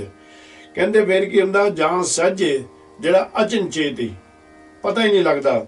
ਕਹਿੰਦੇ ਵੀ ਤੈਨੂੰ ਉਹ ਪ੍ਰੀਤਮ ਦਾ ਨਾਲ ਤੇਰਾ ਮੇਲ ਹੋ ਜਾਵੇਗਾ। ਉਹ ਸੱਚੇ ਦੇ ਗਿਆਨ ਰਾਹੀਂ ਸੱਚੇ ਜੀਵਨ ਦੇ ਵਿੱਚ, ਸੱਚੇ ਨੂੰ ਜੀਵਨ ਦੇ ਵਿੱਚ ਆਪਣੇ ਉਸ ਦੇ ਗਿਆਨ ਨੂੰ ਲਾਗੂ ਕਰਕੇ ਉਸ ਗਿਆਨ ਦੇ ਉੱਤੇ ਚੱਲ ਕੇ ਤੇਰਾ ਉਸ ਪ੍ਰੀਤਮ ਦੇ ਨਾਲ ਮਿਲਾਪ ਹੋ ਜਾਂਦਾ ਹੈ। ਸ਼ਬਦ ਰਤੇ ਸੇ ਨਿਰਮਲੇ ਤਜ ਕਾਮ ਕ੍ਰੋਧ ਹੰਕਾਰ। ਜਿਹੜੇ ਭਾਈ ਜੀਵ ਸ਼ਬਦ ਦੇ ਵਿੱਚ ਰੰਗੇ ਹੋਏ ਨੇ ਉਹ ਤਾਂ ਕਾਮ ਕ੍ਰੋਧ ਲੋਭ ਮੋਹ ਹੰਕਾਰ ਪੰਜੇ ਤੱਤਾਂ ਨੂੰ ਕਾਬੂ ਕਰ ਲੈਂਦੇ ਹਨ। ਨਾਮ ਸਲਾਹਨ ਸਦ ਸਦਾ ਹਰ ਰਾਖੇ ਉਰਤਾਰ। ਹਰ ਵੇਲੇ ਉਹ ਪ੍ਰਮਾਤਮਾ ਨਿਰੰਕਾਰ ਸੱਚੇ ਪਾਤਸ਼ਾਹ ਦੇ ਨਾਮ ਦੀ ਸ਼ਲਾਘਾ ਕਰਦੇ ਨੇ, ਉਸ ਨੂੰ ਆਰਾਧਦੇ ਨੇ, ਜਪਦੇ ਨੇ ਤੇ ਉਸ ਨਾਮ ਨੂੰ ਉਹ ਆਪਣੇ ਹਿਰਦੇ ਦੇ ਵਿੱਚ ਟਿਕਾ ਕੇ ਰੱਖ ਲੈਂਦੇ ਨੇ। ਫਿਰ ਫਜ਼ੂਲ ਗੱਲਾਂ ਨਹੀਂ ਕਰਦੇ, ਫਜ਼ੂਲ ਗੱਪਾਂ ਨਹੀਂ ਮਾਰਦੇ, ਫਜ਼ੂਲ ਉਹਨਾਂ ਨੂੰ ਬੋਲਣ ਦੀ ਆਦਤ ਹੀ ਨਹੀਂ ਰਹਿੰਦੀ। ਸੋ ਕਿਉ ਮਨੋ ਵਿਸਾਰੀਐ ਸਭ ਜੀਆਂ ਕਾ ਆਧਾਰ। ਇਹ ਸੰਸਾਰ ਦੇ ਜੀਵੋ, ਉਸ ਨੂੰ ਕਾਹਤੇ ਤੁਸੀਂ ਮਨ ਦੇ ਉੱਤੋਂ ਵਿਸਾਰ ਰਹੇ ਹੋ? ਕਾਹਤੇ ਆਪਣੇ ਅੰਦਰ ਤੋਂ ਦੂਰ ਉਹਨੂੰ ਕਰ ਰਹੇ ਹੋ? ਕਾਹਤੇ ਨਹੀਂ ਉਹਨੂੰ ਮਨ ਨੂੰ ਉਸ ਦੇ ਨਾਲ ਜੋੜਦੇ ਜਿਹੜਾ ਸਾਰੇ ਸੰਸਾਰ ਦਾ ਤਿੰਨਾਂ ਭਵਨਾਂ ਦਾ ਆਸਰਾ ਹੈ, ਜਿਹੜਾ ਤਿੰਨਾਂ ਭਵਨਾਂ ਦਾ ਕਰਤਾ ਹੈ, ਜਿਹੜਾ ਤਿੰਨਾਂ ਭਵਨਾਂ ਦਾ ਹੀ ਸਹਾਰਾ ਬਣਿਆ ਹੋਇਆ ਹੈ। ਸ਼ਬਦ ਮਰੈ ਸੋ ਮਰ ਰਹੈ ਫਿਰ ਮਰੇ ਨਾ ਦੂਜੀ ਵਾਰ। ਹੁਣ ਵਾਹਿਗੁਰੂ ਜੀ ਕਹਿੰਦੇ ਨੇ ਵੀ ਜਿਹੜੇ ਵਾਹਿਗੁਰੂ ਦੇ ਸ਼ਬਦ ਦੇ ਵਿੱਚ ਆਪ ਲੀਨ ਹੋ ਜਾਂਦੇ ਨੇ, ਜਿਸ ਤਰ੍ਹਾਂ ਇੱਕ ਗਲਾਸ ਪਾਣੀ ਦਾ ਅਸੀਂ ਬਾਲਟੀ ਦੇ ਵਿੱਚੋਂ ਕੱਢ ਲਈਏ ਤਾਂ ਉਸ ਵੇਲੇ ਸਾਨੂੰ ਉਹਨਾਂ ਦੇ ਦੋ ਵੱਖਰੇ ਰੂਪ ਦਿਸਣਗੇ ਵੀ ਆਹ ਗਲਾਸ ਦਾ ਪਾਣੀ ਹੈ, ਇਹ ਬਾਲਟੀ ਦਾ ਪਾਣੀ। ਜਦੋਂ ਅਸੀਂ ਬਾਲਟੀ ਦੇ ਵਿੱਚ ਵਾਪਸ ਪਾ ਦੇਵਾਂਗੇ ਉਹ ਵੀ ਅਰੂਪ ਹੋ ਜਾਂਦਾ। ਜਿਹੜਾ ਗਲਾਸ ਵਾਲਾ ਪਾਣੀ ਉਹ ਵੀ ਬਾਲਟੀ ਦਾ ਰੂਪ ਜਾਂ ਸਮੁੰਦਰ ਦੀ ਛਲ ਵਾਲੀ ਜਿਹੜੀ ਅੱਗੇ ਵੀ ਆਪਾਂ ਗੱਲ ਕਰ ਚੁੱਕੇ ਹਾਂ। ਇਸ ਕਾਰਨ ਕਰਕੇ ਜਦੋਂ ਉਹਦੇ ਵਿੱਚ ਇੱਕਮਿਕ ਹੋ ਗਿਆ ਫਿਰ ਸਾਡੇ ਵਿੱਚ ਤੇ ਪ੍ਰਮਾਤਮਾ ਦੇ ਵਿੱਚ ਜਾਣੀ ਕਿ ਕੋਈ ਅੰਤਰ ਨਹੀਂ ਰਹਿ ਜਾਂਦਾ। ਸੋ ਸਤਿਗੁਰ ਕਹਿੰਦੇ ਨੇ ਜਿਹੜੇ ਸ਼ਬਦ ਦੇ ਵਿੱਚ ਪ੍ਰਗਟ ਕਰਕੇ ਸ਼ਬਦ ਦੇ ਵਿੱਚ ਮਰ ਜਾਂਦੇ ਨੇ, ਜਿਹੜੇ ਜਾਣੀ ਕਿ ਉਹਦੇ ਵਿੱਚ ਲੀਨ ਹੋ ਜਾਂਦੇ ਨੇ, ਉੱਥੇ ਆਪਣੀ ਹਉਮੈ ਦਾ ਤੇ ਹੋਰ ਵਿਕਾਰਾਂ ਦਾ ਤਿਆਗ ਕਰ ਦਿੰਦੇ ਨੇ। ਕਹਿੰਦੇ ਫਿਰ ਉਹਨਾਂ ਨੂੰ ਹੋਰ ਕਿਸੇ ਤਰ੍ਹਾਂ ਦੀ ਮੌਤ ਨਹੀਂ ਆਉਂਦੀ, ਉਹ ਜਨਮ ਤੇ ਮਰਨ ਦੇ ਚੱਕਰ ਦੇ ਵਿੱਚ ਵਾਪਸ ਨਹੀਂ ਆਉਂਦੇ। ਸਭ ਦੇਹੀ ਤੇ ਪਾਈਐ ਹਰ ਨਾਮੇ ਲੱਗੈ ਪਿਆਰ। ਉਹ ਸ਼ਬਦ ਦੀ ਕਿਰਪਾ ਦੇ ਨਾਲ ਐਸਾ ਸਾਡਾ ਪ੍ਰੀਤਮ ਦੇ ਨਾਲ ਪਿਆਰ ਪੈ ਜਾਂਦਾ, ਉਹ ਨਾਮ ਦੀ ਕਿਰਪਾ ਦੇ ਨਾਲ ਹੀ ਅਸੀਂ ਪ੍ਰੀਤਮ ਦੇ ਦੁਆਰੇ ਦੇ ਉੱਤੇ ਪ੍ਰਵਾਨ ਹੋ ਜਾਂਦੇ ਹਾਂ। ਬਿਨ ਸਬਦੇ ਜਗ ਭੂਲਾ ਫਿਰੈ ਮਰ ਜਨਮੈ ਵਾਰੋ ਵਾਰ। ਪਰ ਤਕਰੀਬਨ ਮੈਜੋਰਿਟੀ ਦੇ ਵਿੱਚ ਵਾਹਿਗੁਰੂ ਜੀ ਕਹਿੰਦੇ ਨੇ ਵੀ ਸਾਰੇ ਸ਼ਬਦ ਤੋਂ ਬਗੈਰ ਸੰਸਾਰ ਭੁੱਲਿਆ ਤੁਰਿਆ ਫਿਰਦਾ। ਪਰ ਫਿਰ ਕੀ ਹੁੰਦਾ, ਉਹ ਫਿਰ ਜਨਮੈ ਵਾਰੋ ਵਾਰ, ਉਹ ਮਰਦੇ ਨੇ, ਜੰਮਦੇ ਨੇ, 84 ਦੇ ਵਿੱਚ ਪੈ ਜਾਂਦੇ ਨੇ, ਆਉਂਦੇ ਨੇ ਖਾਲੀ, ਚਲੇ ਜਾਂਦੇ ਨੇ ਖਾਲੀ, ਆਉਂਦੇ ਨੇ ਦੁੱਖ ਇੱਥੇ ਪਾਉਣ ਵਾਸਤੇ, ਦੁੱਖ ਪਾ ਕੇ ਇੱਥੋਂ ਚਲੇ ਜਾਂਦੇ ਹਨ। ਸਭ ਸਲਾਹ ਹੈ ਆਪ ਕੋ ਵੱਡੋਂ ਵਡੇਰੀ ਹੋਏ। ਬੜੀ ਦੁਨੀਆ ਦੇ ਉੱਤੇ ਲੋਕ ਨੇ ਜਿਹੜੇ ਆਪਣੇ ਆਪ ਦੀ ਵਡਿਆਈ ਵਾਸਤੇ ਕਈ ਤਰ੍ਹਾਂ ਦੇ ਹੀਲੇ ਵਸੀਲੇ ਕਰਦੇ ਹਨ। ਗੁਰ ਬਿਨ ਆਪ ਨਾ ਚੀਨੀਐ ਕਹੈ ਸੁਣੇ ਕਿਆ ਹੋਏ। ਚੀਨੀਏ ਦਾ ਮਤਲਬ ਹੁੰਦਾ ਪਰਖਣਾ। ਕਹਿੰਦੇ ਗੁਰੂ ਤੋਂ ਬਗੈਰ ਆਪਣੇ ਆਪ ਨੂੰ ਕੋਈ ਨਹੀਂ ਪਰਖ ਸਕਦਾ। ਔਰ ਕਹੇ ਸੁਣੇ ਕਿਆ ਹੋਏ, ਸੁਣਨ ਦੇ ਨਾਲ ਤੇ ਕਹਿਣ ਦੇ ਨਾਲ ਕਿਸੇ ਤਰ੍ਹਾਂ ਦੀ ਕੋਈ ਪ੍ਰਾਪਤੀ ਨਹੀਂ। ਹੋਰ ਅਨੁਭਵੀ ਵਾਲੇ ਅਰਥ ਦੇ ਗੁਰ ਬਿਨ ਆਪ ਨਾ ਚੀਨੀਐ, ਗੁਰੂ ਤੋਂ ਬਗੈਰ, ਸ਼ਬਦ ਤੋਂ ਬਗੈਰ, ਨਿਰੰਕਾਰ ਸੱਚੇ ਪਾਤਸ਼ਾਹ ਦੀ ਕਿਰਪਾ ਤੋਂ ਬਗੈਰ ਅਸੀਂ ਗੁਰੂ ਨੂੰ ਪਛਾਣ ਨਹੀਂ ਸਕਦੇ। ਕਹੇ ਸੁਣੇ ਕਿਆ ਹੋਏ, ਕਹਿਣ ਦੇ ਨਾਲ ਤੇ ਸੁਣਨ ਦੇ ਨਾਲ ਉਹ ਸਾਨੂੰ ਉਹਦੀ ਪ੍ਰਾਪਤੀ ਨਹੀਂ ਹੁੰਦੀ। ਨਾਨਕ ਸ਼ਬਦ ਪਛਾਣੀਐ ਹਉਮੈ ਕਰੇ ਨ ਕੋਏ। ਨਿਰੰਕਾਰ ਸੱਚੇ ਪਾਤਸ਼ਾਹ ਕਹਿੰਦੇ ਨੇ ਜਿਨ੍ਹਾਂ ਨੇ ਉਸ ਸ਼ਬਦ ਨੂੰ ਪ੍ਰਗਟ ਕਰ ਲਿਆ, ਉਸ ਸ਼ਬਦ ਨੂੰ ਪਛਾਣ ਲਿਆ, ਉਹਦੇ ਵਿੱਚ ਰੰਗ ਗਏ, ਤਾਂ ਫਿਰ ਕਹਿੰਦੇ ਉੱਥੇ ਜਿਹੜੀ ਇਹ ਹਉਮੈ ਹੈ ਉਸ ਦਾ ਕੋਈ ਕੰਮ ਨਹੀਂ ਰਹਿੰਦਾ, ਉਹ ਹਉਮੈ ਖਤਮ ਹੋ ਜਾਂਦੀ ਹੈ। ਸ੍ਰੀ ਰਾਗ ਮਹਿਲਾ ਪਹਿਲਾ। ਬਿਨ ਪਿਰ ਤਨ ਸਿੰਗਾਰੀਐ ਜੋਬਨ ਬਾਦ ਖੁਆਰ। ਹੁਣ ਫੇਰ ਮਿਹਰਬਾਨ ਦਿਆਲੂ ਕਿਰਪਾਲੂ ਧੰਨ ਧੰਨ ਧੰਨ ਗੁਰੂ ਨਾਨਕ ਮਹਾਰਾਜ ਸੱਚੇ ਪਾਤਸ਼ਾਹ ਜੀ ਆਪਾਂ ਨੂੰ ਇਹ ਗਿਆਨ ਦਿੰਦੇ ਨੇ ਆਤਮਾ ਨੂੰ। ਕਹਿੰਦੇ ਦੇਖ, ਜਿਹੜੇ ਜਾਂ ਸਰੀਰ ਦੀ ਗੱਲ ਕਰਦੇ ਨੇ, ਆ ਬਣਤਰ ਦੀ, ਆ ਜਿਹੜਾ ਘਟ ਹੈ ਇਹਦੀ ਬਾਰੇ ਸਤਿਗੁਰ ਕਹਿੰਦੇ ਨੇ, ਕਹਿੰਦੇ ਜੇ ਤੂੰ ਅਜੇ ਤੱਕ ਉਸ ਪਤੀ ਪ੍ਰਮਾਤਮਾ ਦੀ ਨਗਾਹ ਦੇ ਵਿੱਚ ਪ੍ਰਵਾਨ ਆਤਮਾ ਨਹੀਂ ਹੋਈ ਤਾਂ ਤੂੰ ਜਿੰਨੇ ਮਰਜੀ ਸ਼ਿੰਗਾਰ ਆਪਣੇ ਸਰੀਰ ਤੇ ਲਾਈ ਜਾ, ਜਿੰਨਾ ਮਰਜੀ ਜਵਾਨੀ ਤੇ ਮਾਣ ਕਰੀ ਜਾ, ਇਹ ਸਭ ਦੁਖਦਾਈ ਨੇ, ਇਹ ਸਾਰੇ ਕੂੜ ਹਨ। ਨਾ ਮਾਣੇ ਸੁਖ ਸੇ ਜੜੀ ਬਿਨ ਪਿਰ ਬਾਦ ਸਿੰਗਾਰ।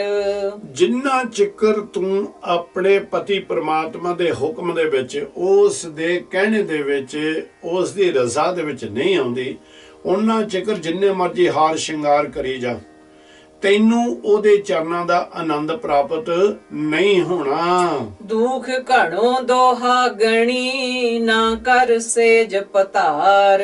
ਜਿਹੜੀ ਉਹ ਦੁਹਾਗਣੀ, ਜਿਹੜੀ ਔਰਤ ਜਿਹੜੀ ਆਪਣੇ ਪਤੀ ਦੇ ਹੁਕਮ ਦੇ ਵਿੱਚ ਨਹੀਂ ਚੱਲ ਰਹੀ, ਗੱਲ ਮਹਾਰਾਜ ਸੱਚੇ ਪਾਤਸ਼ਾਹ ਮਨਮੁਖਾਂ ਦੇ ਕਰ ਰਹੇ ਨੇ ਉੱਤੇ। ਕਹਿੰਦੇ ਵੀ ਜਿਹੜੇ ਉਹ ਆਪਣੇ ਅਕਾਲ ਪੁਰਖ ਵਾਹਿਗੁਰੂ ਦੇ ਹੁਕਮ ਦੇ ਵਿੱਚ ਨਹੀਂ ਜੀਵ ਚੱਲ ਰਿਹਾ, ਨਾ ਉਸ ਦਾ ਘਰ ਹੁੰਦਾ, ਨਾ ਉਸ ਨੂੰ ਘਰ ਪ੍ਰਾਪਤ ਹੁੰਦਾ ਅਕਾਲ ਪੁਰਖ ਦਾ, ਤੇ ਨਾ ਹੀ ਉਹਦੇ ਹਿਰਦੇ ਦੇ ਵਿੱਚ ਉਹ ਭਰੋਸਾ ਆਉਂਦਾ, ਉਹ ਟਿਕਾ ਨਹੀਂ ਉਸ ਦਾ ਬਣਦਾ। ਜਾਂ ਇਸ ਤਰ੍ਹਾਂ ਵੀ ਆਪਾਂ ਇਹ ਵੀ ਗੱਲ ਮਹਾਰਾਜ ਸੱਚੇ ਪਾਤਸ਼ਾਹ ਕਹਿੰਦੇ ਨੇ ਕਿ ਉਹ ਜਿਹੜੀ ਔਰਤ ਹੈ ਜਾਂ ਜਿਹੜੀ ਉਹ ਆਤਮਾ ਪ੍ਰਮਾਤਮਾ ਤੋਂ ਟੁੱਟੀ ਆ, ਨਾ ਉਹਨੂੰ ਘਰ ਪ੍ਰਾਪਤ ਹੁੰਦਾ ਤੇ ਨਾ ਹੀ ਨਿਰੰਕਾਰ ਸੱਚੇ ਪਾਤਸ਼ਾਹ ਦੇ ਚਰਨਾਂ ਦੀ ਸੇਜ ਪ੍ਰਾਪਤ ਹੁੰਦੀ ਹੈ, ਤੇ ਜਾਣੀ ਕਿ ਉੱਥੇ ਉਹਨੂੰ ਕੋਈ ਅਸਥਾਨ ਨਹੀਂ ਪ੍ਰਾਪਤ ਹੁੰਦਾ। ਮਨ ਰੇ RAM ਜਪੋ ਸੁਖ ਹੋਏ। ਇਹ ਮੇਰੇ ਮਨਾ, ਉਹ ਪ੍ਰਮਾਤਮਾ ਦਾ ਨਾਮ ਜਪਣ ਦੇ ਨਾਲ ਹੀ ਤੂੰ ਇਦੂ ਸੰਸਾਰ ਤੇ ਪ੍ਰਲੋਕ ਦੇ ਵਿੱਚ ਸੁਖ ਪਾਏਗਾ। ਬਿਨ ਗੁਰ ਪ੍ਰੇਮ ਨਾ ਪਾਈਐ ਸ਼ਬਦ ਮਿਲੈ ਰੰਗ ਹੋਏ। ਜਿੰਨਾ ਚਿਕਰ ਸ਼ਬਦ ਦੇ ਨਾਲ ਆਪਣੇ ਆਪ ਨੂੰ ਅਸੀਂ ਰੰਗਦੇ ਨਹੀਂ, ਉਹਨਾਂ ਚਿਕਰ ਸਾਡੇ ਅੰਦਰ ਉਹ ਪ੍ਰੇਮ ਦਾ ਜਿਹੜਾ ਚਿਰਾਗ ਉਹ ਨਹੀਂ ਜਗਦਾ। ਪਰ ਨਾਲ ਮਹਾਰਾਜ ਕਹਿੰਦੇ ਨੇ ਵੀ ਸ਼ਬਦ ਪ੍ਰਗਟ ਉਦੋਂ ਹੋਣਾ ਜਦੋਂ ਤੂੰ ਗੁਰੂ ਵਾਲਾ ਬਣ ਗਿਆ, ਗੁਰੂ ਦੇ ਕੋਲੋਂ ਉਪਦੇਸ਼ ਲੈ ਲਿਆ। ਜਿੱਦਣ ਅਸੀਂ ਗੁਰੂ ਕਲਗੀਧਰ ਪਾਤਸ਼ਾਹ, ਦੇਖੋ ਨਿਰੰਕਾਰ ਵਾਹਿਗੁਰੂ ਜਿਹੜੇ ਗੁਰੂ ਨਾਨਕ ਮਹਾਰਾਜ ਸੱਚੇ ਪਾਤਸ਼ਾਹ ਜੀ ਸੰਸਾਰ ਦੇ ਪ੍ਰਤਪਾਲਕ ਤੇ ਕਲਗੀਧਰ ਪਾਤਸ਼ਾਹ ਦੇ ਵਿੱਚ ਕੋਈ ਕਿਸੇ ਤਰ੍ਹਾਂ ਦਾ ਅੰਤਰ ਨਹੀਂ, ਜੋਤ ਉਹੀ ਚਲਦੀ ਆ ਰਹੀ ਹੈ ਮਹਾਰਾਜ ਸੱਚੇ ਪਾਤਸ਼ਾਹ ਦੀ। ਸੋ ਸਤਿਗੁਰਾਂ ਸੱਚੇ ਪਾਤਸ਼ਾਹ ਨੇ ਹਰ ਜੀਵਨ ਦੇ ਵਿੱਚ ਜਿੰਨਾ ਚਿਕਰ ਨਿਰੰਕਾਰ ਇੱਕ ਦੇਹ ਤੋਂ ਦੂਜੀ ਦੇਹ ਦੇ ਵਿੱਚ ਜੋਤ ਨਹੀਂ ਉਹਨਾਂ ਨੇ ਪ੍ਰਵੇਸ਼ ਕੀਤੀ, ਉਹਨਾਂ ਚਿਕਰ ਇੱਥੇ ਸੰਸਾਰ ਨੂੰ ਗਿਆਨ ਹੀ ਦਿੰਦੇ ਰਹੇ। ਉਹ ਇੱਕ ਨੂੰ ਨਹੀਂ, ਸਾਰੇ ਸੰਸਾਰ ਨੂੰ ਦਿੱਤਾ। 9 ਜਾਮਿਆਂ ਦੇ ਵਿੱਚ ਸਤਿਗੁਰਾਂ ਨੇ ਇਸ 9 ਸਰੀਰਾਂ ਦੇ ਵਿੱਚ ਉਸ ਜੋਤ ਨੂੰ ਟਿਕਾ ਕੇ ਵੱਖਰੇ ਵੱਖਰੇ ਰੂਪ ਦੇ ਵਿੱਚ ਸਾਨੂੰ ਗਿਆਨ ਦਿੱਤਾ। ਦੁੱਖ ਸਹਿਣ ਦਾ ਵੀ ਦਿੱਤਾ, ਸੁੱਖ ਮਾਨਣ ਦਾ ਵੀ ਦਿੱਤਾ, ਦਾਤਾਂ ਲੈਣ ਦਾ ਵੀ ਸਤਿਗੁਰ ਸੱਚੇ ਪਾਤਸ਼ਾਹ ਨੇ ਦਾਤਾ ਮੰਗਣ ਦੇ ਵੀ ਜਾਚ ਸਾਨੂੰ ਸਿਖਾਈ। ਪਰ ਗੁਰੂ ਕਲਗੀਧਰ ਪਾਤਸ਼ਾਹ ਨੇ ਰਹਿਮਤ ਕੀਤੀ ਤੇ ਉੱਥੇ ਆਣ ਕੇ ਹਰ ਸੰਸਾਰ ਦੇ ਜੀਵ ਨੂੰ ਅਕਾਲ ਪੁਰਖ ਦਾ ਨਾਲ ਜੋੜਨ ਦਾ ਹੀਲਾ ਵਸੀਲਾ ਕਰ ਦਿੱਤਾ। ਸਤਿਗੁਰਾਂ ਨੇ ਉਹ ਗਿਆਨ ਦੇ ਦਿੱਤਾ, ਉਹ ਐਸੀ ਮਿਹਰ ਕਰ ਦਿੱਤੀ। ਇੱਕ ਤਾਂ ਗੁਰਤਾ ਗੱਦੀ ਗੁਰੂ ਗ੍ਰੰਥ ਸਾਹਿਬ ਮਹਾਰਾਜ ਸੱਚੇ ਪਾਤਸ਼ਾਹ ਨੂੰ ਦੇ ਕੇ ਸਤਿਗੁਰਾਂ ਨੇ ਵੱਡਾ ਪਰ ਉਪਕਾਰ ਸੰਸਾਰ ਦੇ ਉੱਤੇ ਕੀਤਾ। ਦੂਜਾ ਜਿਹੜਾ ਕਿ ਜਿਸ ਵੇਲੇ ਸਤਿਗੁਰਾਂ ਨੇ ਅੰਮ੍ਰਿਤ ਛਕਾਇਆ, ਅੰਮ੍ਰਿਤ ਛਕਾ ਕੇ ਸਤਿਗੁਰ ਸੱਚੇ ਪਾਤਸ਼ਾਹ ਨੇ ਹਰ ਜੀਵ ਨੂੰ ਆਪਣਾ ਰੂਪ ਬਣਾ ਲਿਆ। ਖਾਲਸਾ ਮੇਰੋ ਰੂਪ ਹੈ ਖਾਸ, ਖਾਲਸੇ ਮੈਂ ਹੂੰ ਕਰੂ ਨਿਵਾਸ। ਸਤਿਗੁਰ ਸੱਚੇ ਪਾਤਸ਼ਾਹ ਨੇ ਫੇਰ ਜਾ ਕੇ ਇਹ ਵੀ कहता, ਰਹਿਣੀ ਰਹੇ सोई सिख मेरा, ओ साहिब मैं उसका चेहरा, रहत बिना ना सिख अखावे, राहत बिना दर चोटा खावे। मालिक सच्चे पातशाह ने दोनों रूप इत्थे दिखाते। तो महाराज सच्चे पातशाह जी इसे करके इत्थे सानू ये कह रहे ने कि गुरु निरंकार सच्चे पातशाह की कृपा दे नाल, एक बार फिर पढ़ियो जी। बिन गुर प्रेम ना पाईए शब्द मिले रंग होए। जिन्ना चिकर तू गुरु वाला नाम मड़िया ਤੇ ਗੁਰੂ ਨੂੰ ਆਪਣਾ ਬਣਾ ਕੇ ਉਹਦੇ ਕੋਲੋਂ ਪ੍ਰੇਮ ਨਾ ਪਾਇਆ, ਉਹਨਾਂ ਚਿਕਰ ਤੂੰ ਸੱਚੇ ਸ਼ਬਦ ਦੇ ਰੰਗ ਦੇ ਵਿੱਚ ਨਹੀਂ ਰੰਗ ਸਕਦਾ। ਰਹਾਉ ਗੁਰ ਸੇਵਾ ਸੁਖ ਪਾਈਐ ਹਰ ਵਰ ਸਹਿਜ ਸਿਗਾਰ। ਗੁਰੂ ਦੀ ਸੇਵਾ ਦੇ ਵਿੱਚੋਂ ਅਤਿਅੰਤ ਉਹ ਸੁਖ ਪ੍ਰਾਪਤ ਸਾਨੂੰ ਹੁੰਦਾ ਜਿਹਨੂੰ ਕਥਨ ਨਹੀਂ ਕੀਤਾ ਜਾ ਸਕਦਾ। ਹਰ ਵਾਰ ਸਹਿਜ ਸਿਗਾਰ ਕਹਿੰਦੇ ਇਹ ਇੱਕ ਸ਼ੁਭ ਗੁਣ ਹੈ ਸੁਹਾਗਣ ਔਰਤ ਦਾ ਸੇਵਾ। ਇੱਕ ਪੰਛੀ ਨੂੰ ਦੇਖੋ, ਇੱਕ ਖੰਭ ਵਾਲਾ ਪੰਛੀ ਅੱਜ ਤੱਕ ਆਪਾਂ ਨਹੀਂ ਦੇਖਿਆ ਜਿਹੜਾ ਕਿ ਉੜਦਾ ਹੋਵੇ, ਕਾਰਨ ਕਿ ਉੜ ਹੀ ਨਹੀਂ ਸਕਦਾ। ਜਿੱਥੇ ਸਿਮਰਨ ਸਾਡਾ, ਇਹ ਸਾਡੀ ਆਤਮਾ ਇੱਕ ਪੰਛੀ ਰੂਪ ਹੈ। ਇਸ ਆਤਮਾ ਦਾ ਇੱਕ ਖੰਭ ਹੈ ਸਿਮਰਨ ਤੇ ਦੂਸਰਾ ਖੰਭ ਹੈ ਸੇਵਾ। ਇਹ ਦੋਨੋਂ ਖੰਭ ਜਿਸ ਵੇਲੇ ਬਰੋਬਰ ਚੱਲਦੇ ਨੇ, ਅਸੀਂ ਅੰਦਰੋਂ ਵੀ ਅਸੀਂ ਸਤਿਗੁਰ ਦੀ ਕਿਰਪਾ ਦੇ ਨਾਲ ਪਵਿੱਤਰ ਹੋ ਜਾਂਦੇ, ਨਿਰਮਲ ਹੋ ਜਾਂਦੇ ਹਾਂ, ਤੇ ਬਾਹਰੋਂ ਵੀ ਸੁਚੇਤ ਹੋ ਕੇ ਅਸੀਂ ਬਿਲਕੁਲ ਉਹ ਅਕਾਲ ਪੁਰਖ ਦੇ ਰਜ਼ਾ ਦੇ ਵਿੱਚ ਆ ਜਾਂਦੇ ਆ। ਇਹ ਸਾਡੇ ਦੋਨੋਂ ਖੰਭ ਨੇ। ਇਹਨਾਂ ਖੰਭਾਂ ਦੇ ਨਾਲ ਹੀ ਅਸੀਂ ਉਹ ਅਕਾਲ ਪੁਰਖ ਸੱਚੇ ਪਾਤਸ਼ਾਹ ਵਾਹਿਗੁਰੂ ਦੇ ਚਰਨਾਂ ਦਾ ਆਨੰਦ ਮਾਣਦੇ ਹਾਂ। ਸੱਚ ਮਾਣੇ ਫਿਰ ਸੇ ਜੜੀ ਗੂੜਾ ਹੇਤ ਪਿਆਰ। ਜਿਨ੍ਹਾਂ ਨੇ ਪ੍ਰੀਤਮ ਦੇ ਨਾਲ ਗੂੜਾ ਪ੍ਰੇਮ ਪਾ ਲਿਆ, ਉਹ ਵੇ ਸਤਿਗੁਰ ਸੱਚੇ ਪਾਤਸ਼ਾਹ ਦੀ ਸੇਜ ਦਾ ਮਤਲਬ ਇਹ ਤੇ ਉਹਨਾਂ ਦੀ ਕੰਪਨੀ, ਉਹਨਾਂ ਦਾ ਸੰਗ, ਉਹਨਾਂ ਦੇ ਚਰਨਾਂ ਦੇ ਵਿੱਚ ਬੈਠ ਕੇ ਆਪਣਾ ਜੀਵਨ ਬਤੀਤ ਕਰਨਾ। ਉਹ ਫਿਰ ਭਾਗਾਂ ਵਾਲੀ ਔਰਤ ਹੁੰਦੀ ਜਿਹਨੂੰ ਅਕਾਲ ਪੁਰਖ ਵਾਹਿਗੁਰੂ ਦੀ ਸੇਜ ਪ੍ਰਾਪਤ ਹੋ ਜਾਂਦੀ ਹੈ। ਗੁਰਮੁਖ ਜਾਣ ਸਿਜਾਣੀਐ ਗੁਰ ਮੇਲੀ ਗੁਣ ਚਾਰ। ਗੁਰਮੁਖ ਜਿਨ੍ਹਾਂ ਨੇ ਗੁਰੂ ਦੀ ਮੱਤ ਧਾਰਨ ਕਰ ਲਈ, ਉਹਨਾਂ ਨੂੰ ਹੀ ਉੱਚੀ ਮੱਤ ਵਾਲੇ ਜਾਣੀਏ, ਉਹਨਾਂ ਨੂੰ ਸਿਆਣੇ ਜਾਣੀਏ ਆਪਾਂ। ਗੁਰ ਮੇਲੀ ਗੁਣ ਚਾਰ ਕਹਿੰਦੇ ਫਿਰ ਉਹ ਜਿਹੜੇ 4 ਗੁਣ ਨੇ, ਉਹ 4 ਗੁਣ ਕਰਕੇ ਉਹ ਅਕਾਲ ਪੁਰਖ ਦੇ ਨਾਲ ਮਿਲ ਜਾਂਦੇ ਨੇ। ਉਹਦੇ ਵਿੱਚ ਉਹਨਾਂ ਦੀ ਜੋਤ ਜਾ ਕੇ ਰਲ ਜਾਂਦੀ ਨੇ। ਉਹ 4 ਗੁਣ ਕਿਹੜੇ ਨੇ? ਜਿਹੜੇ ਕਿ ਸੇਵਾ, ਸਿਮਰਨ, ਸਤ ਤੇ ਸੰਤੋਖ ਵਾਲਾ ਜੀਵਨ, ਜਿੱਥੋਂ ਕਿ ਹਉਮੈ ਤੇ ਮਮਤਾ ਦੇ ਬਾਕੀ ਸਾਰੇ ਵਿਕਾਰ ਦੂਰ ਹੋ ਜਾਵਣ। ਇਹ ਮਨ ਜਿਹੜਾ ਹੈ ਤੇ ਇਹ ਜਿਹੜਾ ਸਰੀਰ ਹੈ ਨਿਰਮਲ ਬਣਨਾ, ਸਾਡੀ ਜਿਹੜੀ ਚੇਤਨਾ ਹੈ ਉੱਚੀ ਸੁੱਚੀ ਬਣ ਜਾਂਦੀ ਹੈ। ਨਾ ਤਾਂ ਅਸੀਂ ਕਿਸੇ ਨੂੰ ਮਾੜਾ ਆਖਦੇ ਹਾਂ ਤੇ ਨਾ ਕਿਸੇ ਤੋਂ ਮਾੜਾ ਸੁਣਦੇ ਹਾਂ। ਨਾ ਭਾਈ ਗੁਰਬਾਣੀ ਤੋਂ ਇਲਾਵਾ ਇਹਨਾਂ ਕੰਨਾਂ ਨੂੰ ਕੁਝ ਸੁਣ ਦਿੰਦੇ ਹਾਂ। ਅਸੀਂ ਚੁਗਲੀ ਨਿੰਦਿਆ ਤੋਂ ਦੂਰ, ਈਰਖਾ ਤੋਂ ਰਹਿੰਦੇ ਹਾਂ। ਤੇ ਨਾ ਹੀ ਭਾਈ ਅੱਖਾਂ ਨੂੰ ਦੇ ਵਿੱਚੋਂ ਇਹ ਨੇਤਰਾਂ ਦੇ ਰਾਹੀਂ ਅਸੀਂ ਕੋਈ ਪਰਾਈ ਚੀਜ਼ ਦੇਖਦੇ ਹਾਂ। ਜਿੱਧਰ ਦੇਖਦੇ ਹਾਂ ਉਧਰ ਅਕਾਲ ਪੁਰਖ ਨਿਰੰਕਾਰ ਦੀ ਜੋਤ ਹੀ ਦੇਖਦੇ ਹਾਂ। ਤੇ ਇਹ ਰਸਨਾ ਦੇ ਨਾਲ ਅਸੀਂ ਉਹ ਸਤਿਗੁਰ ਦੀ ਵਡਿਆਈ ਹੀ ਕਰਦੇ ਹਾਂ, ਨਾ ਕਿਸੇ ਦੀ ਨਿੰਦਿਆ ਕਰਦੇ, ਨਾ ਭਾਈ ਅਸੀਂ ਇਹਨੂੰ ਵੱਖਰੇ ਵੱਖਰੇ ਸਵਾਦਾਂ ਦੇ ਨਾਲ ਜੋੜਦੇ ਹਾਂ।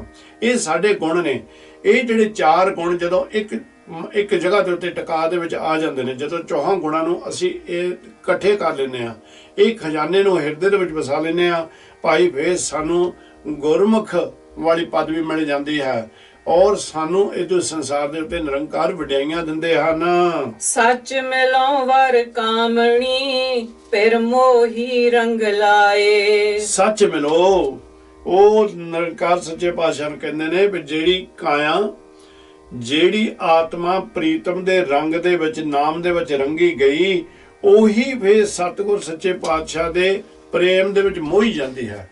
ਆਪਾਂ ਨੂੰ ਜਦੋਂ ਇੱਕ ਅਟੁੱਟ ਪਿਆਰ ਪਾ ਜਾਂਦਾ ਨਾ, ਤੇ ਉਸ ਪਿਆਰ ਦੇ ਰਾਹੀਂ ਅਸੀਂ, ਜਾਂ ਸਾਨੂੰ ਜਦੋਂ ਪ੍ਰੀਤਮ ਮਿਲ ਗਿਆ, ਅਸੀਂ ਫਿਰ ਉੱਥੇ ਬਹੁਤ ਖੁਸ਼ ਹੁੰਦੇ ਹਾਂ, ਬੜਾ ਆਨੰਦ ਆਉਂਦਾ, ਮੋਹ ਜਾਂਦੇ ਹਾਂ ਉਹਦੇ ਵਿੱਚ।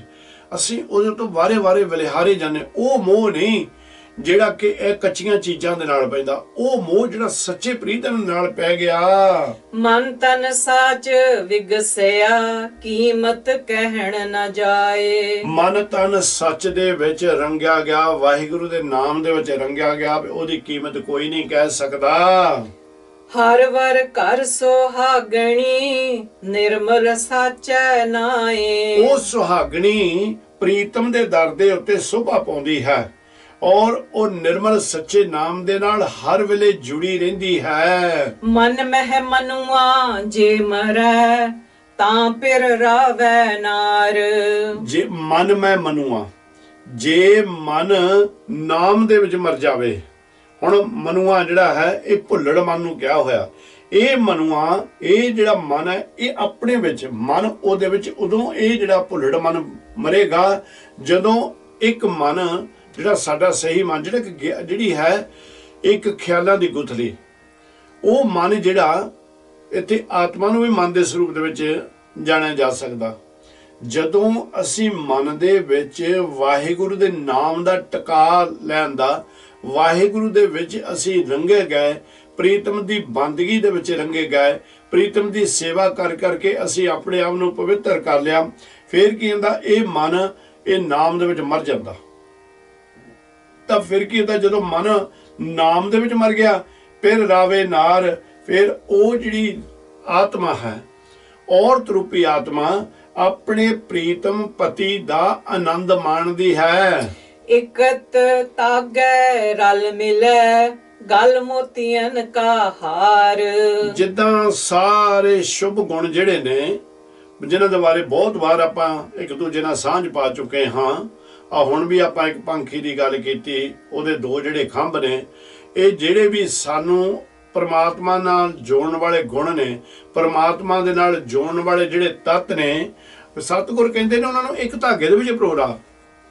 ਧਾਗਾ ਕਿਹੜਾ? ਉਹਦਾ ਪ੍ਰੇਮ ਦਾ, ਅਕਾਲ ਪੁਰਖ ਵਾਹਿਗੁਰੂ ਦੇ ਪ੍ਰੇਮ ਦਾ ਧਾਗਾ, ਉਹਦੇ ਵਿੱਚ ਪਰਾ ਕੇ ਜਿੱਦਾਂ ਤੂੰ ਹੋਰ ਹੀਰੇ ਮੋਤੀਆਂ ਦੀ ਸੋਨੇ ਦੇ ਹਾਰ ਆਪਣੇ ਗਲ ਦੇ ਵਿੱਚ ਪਾਉਣੀ ਹੈ, ਇਸੇ ਤਰ੍ਹਾਂ ਇਹ ਸ਼ੁਭ ਗੁਣਾਂ ਨੂੰ ਪ੍ਰੀਤਮ ਦੇ ਪ੍ਰੇਮ ਦੇ ਧਾਗੇ ਦੇ ਵਿੱਚ ਪਾ ਕੇ ਆਪਣਾ ਹਾਰ ਬਣਾ ਕੇ ਗਲੇ ਦੇ ਵਿੱਚ ਸਜਾ ਲੈ। ਸੰਤ ਸਭਾ ਸੁਖ ਉਪਜੈ, ਗੁਰਮੁਖ ਨਾਮ ਆਧਾਰ। ਸੋ ਇਸ ਕਰਕੇ ਮਹਾਰਾਜ ਸੱਚੇ ਪਾਤਸ਼ਾਹ ਜੀ ਕਹਿੰਦੇ ਨੇ ਵੀ ਸੰਤ ਸਭਾ ਸੁਖ ਉਪਜੈ, ਜਿਹੜੇ ਆਤਮਕ ਆਨੰਦ ਲੈਣ ਵਾਲੇ ਉਹ ਜੀਵ ਨੇ, ਵਾਹਿਗੁਰੂ ਦੇ ਨਾਲ ਜੁੜੇ ਹੋਏ ਨੇ, ਉਹਨਾਂ ਦੇ ਵਿੱਚ ਜਿਸ ਵੇਲੇ ਤੂੰ ਬੈਠੇਂਗੀ, ਬੈਠ ਕੇ ਕੀ ਕਰੇਂਗੀ, ਜਦੋਂ ਉਹ ਅਕਾਲ ਪੁਰਖ ਦੀ ਆਰਾਧਨਾ ਕਰੇਂਗੀ ਤਾਂ ਸਮਝ ਲਾ ਤੇਰਾ ਜਿਹੜਾ ਆਸਰਾ ਹੈ ਉਹ ਨਾਮ ਬਣ ਜਾਏਗਾ। ਤੈਨੂੰ ਪ੍ਰਮਾਤਮਾ ਦਾ ਸਹਾਰਾ ਉਹ ਤੋਂ ਮਿਲਣਾ ਸ਼ੁਰੂ ਹੋ ਜਾਏਗਾ ਜਦੋਂ ਤੂੰ ਬਖਸ਼ਿਆਂ ਦੀ ਸੰਗਤ ਦੇ ਵਿੱਚ ਬੈਠ ਗਈ। ਖਿਨ ਮੈਂ ਉਪਜੈ ਖਿਨ ਖਪੈ, ਖਿਨ ਆਵੈ ਖਿਨ ਜਾਏ। ਇਹ ਤਾਂ ਮਨ ਬੜਾ ਅਜੀਬ ਆ, ਬੜਾ ਅਜੀਬ ਆ। ਜਦੋਂ ਇਸ ਨੂੰ ਤੁਸੀਂ ਰੰਗ ਦੇ ਵਿੱਚ ਰੰਗ ਲਿਆ ਤੇ ਫਿਰ ਮਨ ਨੂੰ ਜਾਚ ਆ ਜਾਂਦੀ ਵੀ ਖਿਨ ਮੈਂ ਉਪਜੈ। ਅੱਖ ਦੇ ਸਮੇਂ ਦੇ ਵਿੱਚ ਸਤਿਗੁਰ ਸੱਚੇ ਪਾਤਸ਼ਾਹ ਜੀ ਜੀਵ ਨੂੰ ਸੰਸਾਰ ਦੇ ਉੱਤੇ ਭੇਜ ਦਿੰਦੇ ਨੇ। ਖਿਨ ਖਪੈ ਤੇ ਉਹ ਅੱਖ ਦੇ ਇੱਕ ਚਮਕਣ ਜਿਹੇ ਸਮੇਂ ਦੇ ਵਿੱਚ ਇੱਥੋਂ ਉਸ ਨੂੰ ਲੈ ਕੇ ਚਲੇ ਜਾਂਦੇ ਨੇ। ਉਹ ਇੱਥੋਂ ਜਦੋਂ ਲੈ ਕੇ ਜਾਂਦੇ, ਖਿਨ ਆਵੇ ਖਿਨ ਜਾਵੇ। ਤੇ ਇਸੇ ਤਰ੍ਹਾਂ ਹੀ ਕਹਿੰਦੇ ਇਹ ਆਨੰਦ ਹੈ, ਜਾਂ ਜਿਹੜਾ ਕਾਲ ਰੂਪੀ ਹੈ, ਇਹ ਖਿਨ ਦੇ ਵਿੱਚ ਆਉਂਦਾ ਤੇ ਖਿਨ ਦੇ ਵਿੱਚ ਲੈ ਕੇ ਚਲੇ ਜਾਂਦਾ ਹੈ। ਸ਼ਬਦ ਪਛਾਣੈ ਰਵ ਰਹੈ, ਨਾ ਤਿਸ ਕਾਲ ਸੰਤਾਏ। ਹੁਣ ਇਹਦਾ ਇੱਕ ਨਾਲ ਦੋਨਾਂ ਨੂੰ ਹੁਣ ਆਪਾਂ ਇਕੱਠੇ ਕਰ ਲੈਣਾ। ਖਿਨ ਮੈਂ ਉਪਜੈ, ਖਿਨ ਖਪੈ, ਜੰਮਣ ਤੇ ਮਰਨ ਅੱਖ ਦੇ ਸਮੇਂ ਦੇ ਵਿੱਚ। ਤੇ ਕਹਿੰਦੇ ਉਹ ਜਿਹੜਾ ਕਾਲ ਹੈ, ਮੌਤ ਦਾ ਫਰਿਸ਼ਤਾ, ਜਿਹਨੂੰ ਅਸੀਂ ਜਦੋਂ ਤਿੰਨਾਂ ਦੇਵਤਿਆਂ ਦੇ ਵਿੱਚ ਸ਼ਿਵ ਵੀ ਆਖ ਦਿੰਦੇ ਹਾਂ, ਉਹੀ ਮੌਤ ਦਾ ਫਰਿਸ਼ਤਾ, ਮੌਤ ਉਹਦੀ ਸੇਵਾ ਕਰ ਰਹੀ ਆ ਨਾ। ਉਹ ਕਹਿੰਦੇ ਵੀ ਉਹ ਖਿਨ ਦੇ ਵਿੱਚ ਆਉਂਦਾ, ਜਾਣੀ ਕਿ ਪਤਾ ਹੀ ਨਹੀਂ ਲੱਗਦਾ ਕਿਸ ਵੇਲੇ ਆ ਜਾਂਦਾ ਅੱਖ ਝਮਕਣ ਦੇ ਸਮੇਂ ਦੇ ਵਿੱਚ। ਤੇ ਅੱਖ ਝਮਕਣ ਦੇ ਸਮੇਂ ਦੇ ਵਿੱਚ ਇੱਥੋਂ ਲੈ ਕੇ ਤੁਹਾਨੂੰ ਚਲੇ ਜਾਂਦਾ ਹੈ। ਪਰ ਕਹਿੰਦੇ ਜਿਹੜੇ ਸ਼ਬਦ ਦੇ ਵਿੱਚ, ਜਿਨ੍ਹਾਂ ਨੇ ਸ਼ਬਦ ਨੂੰ ਪਛਾਣ ਲਿਆ, ਸ਼ਬਦ ਦੇ ਰੰਗ ਦੇ ਵਿੱਚ ਰੰਗੇ ਹੋਏ ਨੇ, ਤੇ ਉਹਨਾਂ ਨੂੰ ਉਹ ਜਿਹੜੀ ਮੌਤ ਦਾ ਕਾਲ ਦਾ ਫਰਿਸ਼ਤਾ ਆਣ ਕੇ ਨਹੀਂ ਸਤਾ ਸਕਦਾ। ਸਾਹਿਬ ਤੁਲਨਾ ਤੋਲੀਐ, ਕਥਨ ਨ ਪਾਇਆ ਜਾਏ। ਜਿਹੜਾ ਪ੍ਰੀਤਮ ਨਿਰੰਕਾਰ ਵਾਹਿਗੁਰੂ ਹੈ, ਜਿਹਦੇ ਚਰਨਾਂ ਦੇ ਨਾਲ ਜਿਹੜਾ ਜੀਵ ਜੁੜ ਜਾਂਦਾ ਨਾ, ਉਹ ਵੀ ਪਰਮਾਤਮਾ ਨੂੰ, ਜਿਹੜਾ ਪਰਮਾਤਮਾ ਅਤੁੱਲ ਹੈ, ਤੇ ਉਹਨੂੰ ਕੋਈ ਤੋਲਦਾ ਨਹੀਂ, ਉਹਦਾ ਆਦਿ ਅੰਤ ਨਹੀਂ ਦੇਖਣ ਦੀ ਕੋਸ਼ਿਸ਼ ਕਰਦਾ, ਸਿਰਫ ਉਹਦੀ ਬੰਦਗੀ ਦੇ ਵਿੱਚ ਹੀ ਲਗਾ ਜੁੜਿਆ ਰਹਿੰਦਾ ਹੈ। ਤੇ ਜਵਾਨੀ ਕਥਨ ਦੇ ਨਾਲ ਉਹ ਨਹੀਂ ਪਾਇਆ ਜਾਂਦਾ। ਹੁਣ ਜੇ ਅਸੀਂ ਮਨਮੁਖਾਂ ਵਾਲੇ ਥੋੜਾ ਜਿਹਾ ਗਿਆਨ ਲੈ ਲਈਏ, ਜਿਹੜੇ ਮਨਮੁਖ ਨੇ ਉਹ ਗੱਲਾਂ ਦੇ ਨਾਲ ਪਰਮਾਤਮਾ ਨੂੰ ਹਾਸਲ ਕਰਨਾ ਚਾਹੁੰਦੇ ਨੇ। ਉਹ ਪਰਮਾਤਮਾ ਦੀਆਂ ਬੜੀਆਂ ਕਿਤਾਬਾਂ ਪੜ੍ਹੀਆਂ ਹੁੰਦੀਆਂ, ਉਹਨਾਂ ਨੇ ਬੜਾ ਗਿਆਨ ਉਹਨਾਂ ਦੇ ਕੋਲ ਹੁੰਦਾ। ਉਹ ਗਿਆਨ ਰਾਹੀਂ ਪਰਮਾਤਮਾ ਦੀਆਂ ਕਹਾਣੀਆਂ ਦੇ ਰਾਹੀਂ ਗੱਲਾਂ ਕਰਕੇ ਪ੍ਰਾਪਤ ਕਰਨਾ ਚਾਹੁੰਦੇ ਨੇ। ਤਾਂ ਇੱਥੇ ਤੱਕ ਵੀ ਕਹਿੰਦੇ ਉਹ ਜੀਵ ਤੁਸੀਂ ਦੇਖੋਗੇ ਜਿਹੜੇ ਕਿ ਉਹਨੂੰ ਕਹਿੰਦੇ ਨੇ ਕਿ ਅਸੀਂ ਉਸ ਨੂੰ ਪਾ ਲਿਆ, ਅਸੀਂ ਉਸ ਨੂੰ ਦੇਖ ਲਿਆ, ਸਾਨੂੰ ਉਹਦਾ ਆਦਿ ਤੇ ਅੰਤ ਦਾ ਪਤਾ ਲੱਗਾ। ਕਹਿੰਦੇ ਇਹ ਬੇਵਕੂਫ ਨਹੀਂ, ਮਹਾ ਬੇਵਕੂਫ ਹੁੰਦੇ ਨੇ ਜੀਵ, ਪਰ ਕਹਿੰਦੇ ਸਾਹਿਬ ਅਤੁੱਲ ਹੈ, ਪ੍ਰੀਤਮ ਅਤੁੱਲ ਹੈ, ਤੁਲਿਆ ਨਹੀਂ ਜਾ ਸਕਦਾ। ਉਸ ਦਾ ਆਦਿ ਅੰਤ, ਉੱਚਾ ਨੀਵਾਂ, ਰੂਪ ਰੰਗ ਨਹੀਂ ਪਾਇਆ ਜਾ ਸਕਦਾ ਤੇ ਗੱਲਾਂ ਕਰਨ ਦੇ ਨਾਲ ਉਹ ਪ੍ਰਾਪਤ ਨਹੀਂ ਹੁੰਦਾ। ਵਾਪਾਰੀ ਵਣ ਜਾ ਰਿਆ ਆਏ ਵਜਹੋਂ ਲਿਖਾਏ। ਕਹਿੰਦੇ ਇੱਥੇ ਸਾਰੇ ਜਗਿਆਸੂ ਜਿਹੜੇ ਨੇ ਇਹ ਤਾਂ ਵਣਜਾਰੇ ਨੇ, ਇੱਥੇ ਪੂੰਜੀ ਲੈ ਕੇ ਆਏ ਸਵਾਸਾਂ ਦੀ ਤੇ ਨਾਮ ਧਨ ਇਕੱਠਾ ਕਰਨ ਵਾਸਤੇ ਆਏ ਨੇ ਇੱਥੇ। ਤੇ ਫਿਰ ਕੀ ਹੁੰਦਾ ਹੈ, ਜਿਸ ਵੇਲੇ ਉਹ ਨਾਮ ਦੀ ਪੂੰਜੀ ਜਿਹੜੀ ਉਹਨਾਂ ਨੇ ਪੂੰਜੀ ਇਕੱਠੀ ਕਰਨੀ ਹੈ, ਜਿਹੜਾ ਵਪਾਰ ਕਰਨਾ, ਉਹਦੇ ਬਾਰੇ ਮਹਾਰਾਜ ਸੱਚੇ ਪਾਤਸ਼ਾਹ ਲਿਖਦੇ ਨੇ ਕਿ ਇਹ ਦਰਗਾਹ ਤੋਂ ਲਿਖੇ ਹੋਏ ਲੇਖਾਂ ਦੇ ਰਾਹੀਂ ਇਹ ਵਪਾਰੀ ਬਣ ਕੇ ਆਏ ਤਾਂ ਵਣਜ ਕਰਨ ਵਾਸਤੇ ਸੰਸਾਰ ਦੇ ਉੱਤੇ। ਕਾਰ ਕਮਾਵੇ ਸੱਚ ਕੀ ਲਾਹਾ ਮਿਲੈ ਰਜਾਏ। ਆ ਕੇ ਸੰਸਾਰ ਤੇ ਪ੍ਰੀਤਮ ਵਾਹਿਗੁਰੂ ਦੀ ਭਗਤੀ ਦੀ ਕਾਰ ਕਮਾਉਣ ਲੱਪੈ ਤੇ ਉਹ ਭਗਤੀ ਦੀ ਕਾਰ ਕਰਦਿਆਂ ਦੇ ਉੱਤੇ ਉਹਨਾਂ ਨੂੰ ਪਰਮਾਤਮਾ ਲੱਭ ਪੈਂਦਾ ਹੈ। ਪੂੰਜੀ ਸਾਚੀ ਗੁਰ ਮਿਲੈ ਨਾ ਤਿਸ ਤਿਲ ਨਾ ਤਮਾਏ। ਜਿਹੜੇ ਸੱਚੀ ਸ਼ਰਧਾ ਲਾ ਕੇ ਉਹ ਅਕਾਲ ਪੁਰਖ ਸੱਚੇ ਪਾਤਸ਼ਾਹ ਦੀ ਕਿਰਪਾ ਦੇ ਨਾਲ ਉਹ ਪੂੰਜੀ ਉਹਨਾਂ ਦੇ ਕੋਲ ਹੁੰਦੀ ਨਾਮ ਦੀ, ਉਦੋਂ ਨਾਮ ਸੱਚੀ ਪੂੰਜੀ ਹੈ। ਉਹ ਨਾਮ ਦੀ ਸੇਵਾ ਦੀ, ਸਿਮਰਨ ਦੀ ਆਰਾਧਨਾ ਹਿਰਦੇ ਦੇ ਵਿੱਚ ਟਿਕਾ ਕੇ ਰੱਖਣਾ, ਅੰਦਰੋਂ ਅੰਮ੍ਰਿਤ ਨੂੰ ਪ੍ਰਗਟ ਕਰ ਲੈਣਾ, ਅੰਦਰੋਂ ਸ਼ਬਦ ਨੂੰ ਪ੍ਰਗਟ ਕਰ ਲੈਣਾ, ਪੁੱਠੇ ਕੌਲ ਨੂੰ ਸਿੱਧਾ ਕਰ ਲੈਣਾ। ਉਹ ਜਿਹੜੀਆਂ 72 ਸਾਡੇ ਅੰਦਰ ਕੋਠੜੀਆਂ, ਉਹਨਾਂ ਦੇ ਵਿੱਚ ਕਿਹੜੀ ਕਿਹੜੀ ਚੀਜ਼ ਬੈਠੀ, ਉਸ ਨੂੰ ਪਹਿਚਾਣ ਲੈਣਾ। ਇਸ ਤਰ੍ਹਾਂ ਜੇ ਸਰੇ ਹੋ ਜਾਂਦਾ ਫਿਰ ਸਾਨੂੰ ਉਹ ਪ੍ਰੀਤਮ ਵਾਹਿਗੁਰੂ ਮਿਲ ਜਾਂਦਾ ਹੈ। ਜੇ ਇਸ ਨੂੰ ਪ੍ਰੀਤਮ ਵਾਹਿਗੁਰੂ ਮਿਲ ਗਿਆ, ਉਸ ਨੂੰ ਵੀ ਕਿਸੇ ਤਰ੍ਹਾਂ ਦੀ ਹੋਰ ਤ੍ਰਿਸ਼ਨਾ ਨਹੀਂ ਰਹਿ ਜਾਂਦੀ, ਹੋਰ ਕਿਸੇ ਤਰ੍ਹਾਂ ਦੀ ਤਮਾ ਉਸ ਨੂੰ ਨਹੀਂ ਰਹਿੰਦੀ। ਗੁਰਮੁਖ ਤੋਲ ਤਲਾਏ ਸੀ ਸੱਚ ਤਰਾਜੀ ਤੋਲ। ਜਿਹੜੇ ਗੁਰਮੁਖ ਨੇ, ਵਾਹਿਗੁਰੂ ਦੀ ਕਿਰਪਾ ਦੇ ਨਾਲ ਉੱਚੀ ਬੁੱਧ ਵਾਲੇ ਨੇ, ਉਹ ਫਿਰ ਕੀ ਕਰਦੇ ਨੇ, ਤੱਕੜੀ ਜਿਹੜੀ ਕਿ ਸੋਚ ਹੈ, ਸੋਚ ਦੀ ਤੱਕੜੀ ਬਣਾਉਂਦੇ ਨੇ। ਉਹ ਸੱਚ ਉਹਦੇ ਵਿੱਚ ਮਾਲਕ ਸੱਚੇ ਪਾਤਸ਼ਾਹ ਦੇ ਨਾਮ ਨੂੰ ਰੱਖ ਕੇ ਤੋਲਦੇ ਨੇ। ਤੋਲਦੇ ਦਾ ਮਤਲਬ ਇਹ, ਉਹ ਦੇਖਦੇ ਨੇ ਵੀ ਕਿੰਨੇ ਕੁ ਅਸੀਂ ਗੁਣ ਬਣਾ ਲੈ, ਕਿੰਨੇ ਕੁ ਸਾਡੇ ਅਜੇ ਔਗਣ ਨੇ। ਉਹ ਇੰਨੇ ਫੇਰ ਉੱਚੀ ਮੱਤ ਵਾਲੇ ਹੋ ਜਾਂਦੇ ਨੇ ਕਿ ਉਹ ਵਿਚਾਰ ਉਹੀ ਕਰਦੇ ਨੇ, ਕਾਰਜ ਉਹੀ ਕਰਦੇ ਨੇ, ਵਣਜ ਉਹੀ ਕਰਦੇ ਨੇ ਜਿਹਦੇ ਵਿੱਚ ਸੱਚ ਜਿਹੜਾ ਹੈ ਉਹ ਤੋਲਿਆ ਜਾਂਦਾ। ਆਪਣੀ ਮੱਤ ਨੂੰ ਸੱਚੀ ਤੱਕੜੀ ਬਣਾ ਲੈਂਦੇ, ਜਿਹਦੇ ਵਿੱਚ ਸੱਚ ਹੀ ਤੋਲਦੇ ਹਨ। ਆਸਾ ਮਨਸਾ ਮੋਹਣੀ ਗੁਰ ਠਾਕੀ ਸੱਚ ਬੋਲ। ਸੱਚ ਦੀ ਜਿਹੜੀ ਜਿੱਥੇ ਸੱਚ ਤੋਲਣ ਦੀ ਗੱਲ ਹੈ, ਉੱਥੇ ਇਹ ਵੀ ਆਂਦਾ ਕਿ ਜਿੱਥੇ ਆਪਣੇ ਆਪ ਨੂੰ ਪਛਾਣ ਲੈਂਦੇ ਤੇ ਦੂਸਰਿਆਂ ਨੂੰ ਜਾਚ ਦਿੰਦੇ ਨੇ ਵੀ ਭਾਈ ਤੂੰ ਆਪਣੇ ਆਪ ਨੂੰ ਪਹਿਚਾਨਣਾ ਕਿਸ ਤਰ੍ਹਾਂ, ਇਹ ਗੁਣ ਨਾਲ ਧਾਰਨੀ ਹੋ। ਕਿਹੜੇ ਗੁਣ? ਮਹਾਰਾਜ ਸੱਚੇ ਪਾਤਸ਼ਾਹ ਨੇ ਜਿਹੜੇ ਪਹਿਲਾਂ ਆਪਾਂ ਨੂੰ ਦੱਸਦੇ ਨੇ, ਇੱਥੇ ਆਣ ਕੇ ਮਹਾਰਾਜ ਕਹਿੰਦੇ ਨੇ ਭਈ ਭਾਈ ਤੂੰ ਸੁਚੇਤ, ਤੂੰ ਉੱਚੀ ਮੱਤ ਵਾਲਾ ਹੋ, ਬੁੱਧ ਤੇਰੀ ਨਿਰਮਲ ਹੋਵੇ। ਤੇ ਜਿਹੜੀ ਆਸਾ ਤੇ ਮਨਸਾ ਦੋਨੋਂ ਹੈ, ਇਹ ਮੋਹਣੀਆਂ ਨੇ, ਇਹ ਮਾਇਆ ਦੀਆਂ ਦੋ ਵੱਡੀਆਂ ਨਾਗਨੀਆਂ ਨੇ, ਇਹ ਦੱਸੀ ਜਾਂਦੀਆਂ ਨੇ ਹਰ ਵੇਲੇ ਸਰੀਰ ਨੂੰ। ਕਹਿੰਦੇ ਆਸਾ ਮਨਸਾ ਮੋਹਣੀ, ਇਹ ਜਿਹੜੀ ਮੋਹਣੀਆਂ ਨੇ ਮਾਇਆ ਦੀਆਂ ਜਿਹੜੀਆਂ ਨਾਗਨੀਆਂ ਨੇ। ਗੁਰ ਠਾਕੀ ਸੱਚ ਬੋਲ, ਗੁਰੂ ਨਿਰੰਕਾਰ ਸੱਚੇ ਪਾਤਸ਼ਾਹ ਨੇ ਆਪਣੇ ਪਿਆਰੇ ਨੂੰ ਸ਼ਬਦ ਦੇ ਕੇ ਇਹਨਾਂ ਦੇ ਉੱਤੇ ਰੋਕ ਲਾ ਦਿੱਤੀ, ਇਹਨਾਂ ਦੇ ਉੱਤੇ ਬੰਨ ਲਾ ਦਿੱਤਾ। ਇਹਨਾਂ ਨੂੰ ਅਸੀਂ ਇੱਕ ਪਿੰਜਰੇ ਦੇ ਵਿੱਚ, ਨਾਮ ਦੇ ਪਿੰਜਰੇ ਦੇ ਵਿੱਚ ਬੰਦ ਕਰ ਲਿਆ।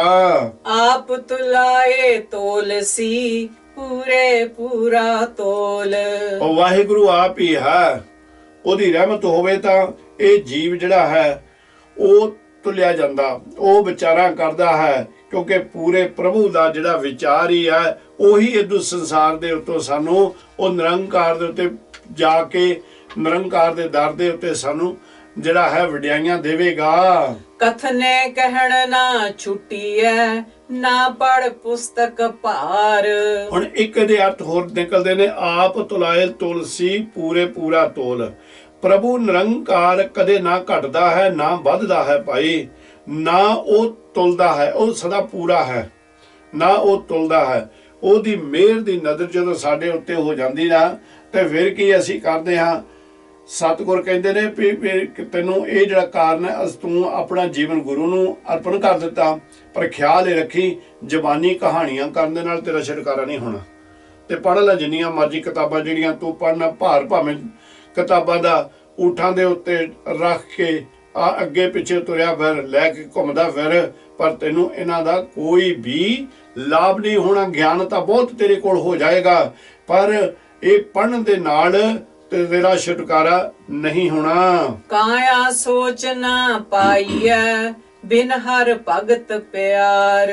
ਉਹ ਜੋ ਅਕਾਲ ਪੁਰਖ ਸੱਚੇ ਪਾਤਸ਼ਾਹ ਦੀ ਕਾਇਆ ਜਿਹੜੀ ਹੈ ਉਹ ਭਗਤੀ ਨਹੀਂ ਕਰਦੀ, ਜਿਹੜੀ ਕਾਇਆ ਦੀ ਭਗਤੀ ਨਹੀਂ ਕਰਦੀ, ਉਸ ਨੂੰ ਪ੍ਰਭੂ ਦਾ ਪ੍ਰੇਮ ਤੋਂ ਉਹ ਪ੍ਰੇਮ ਤੋਂ ਵਾਂਝੀ ਰਹਿ ਜਾਂਦੀ ਹੈ ਭਾਈ।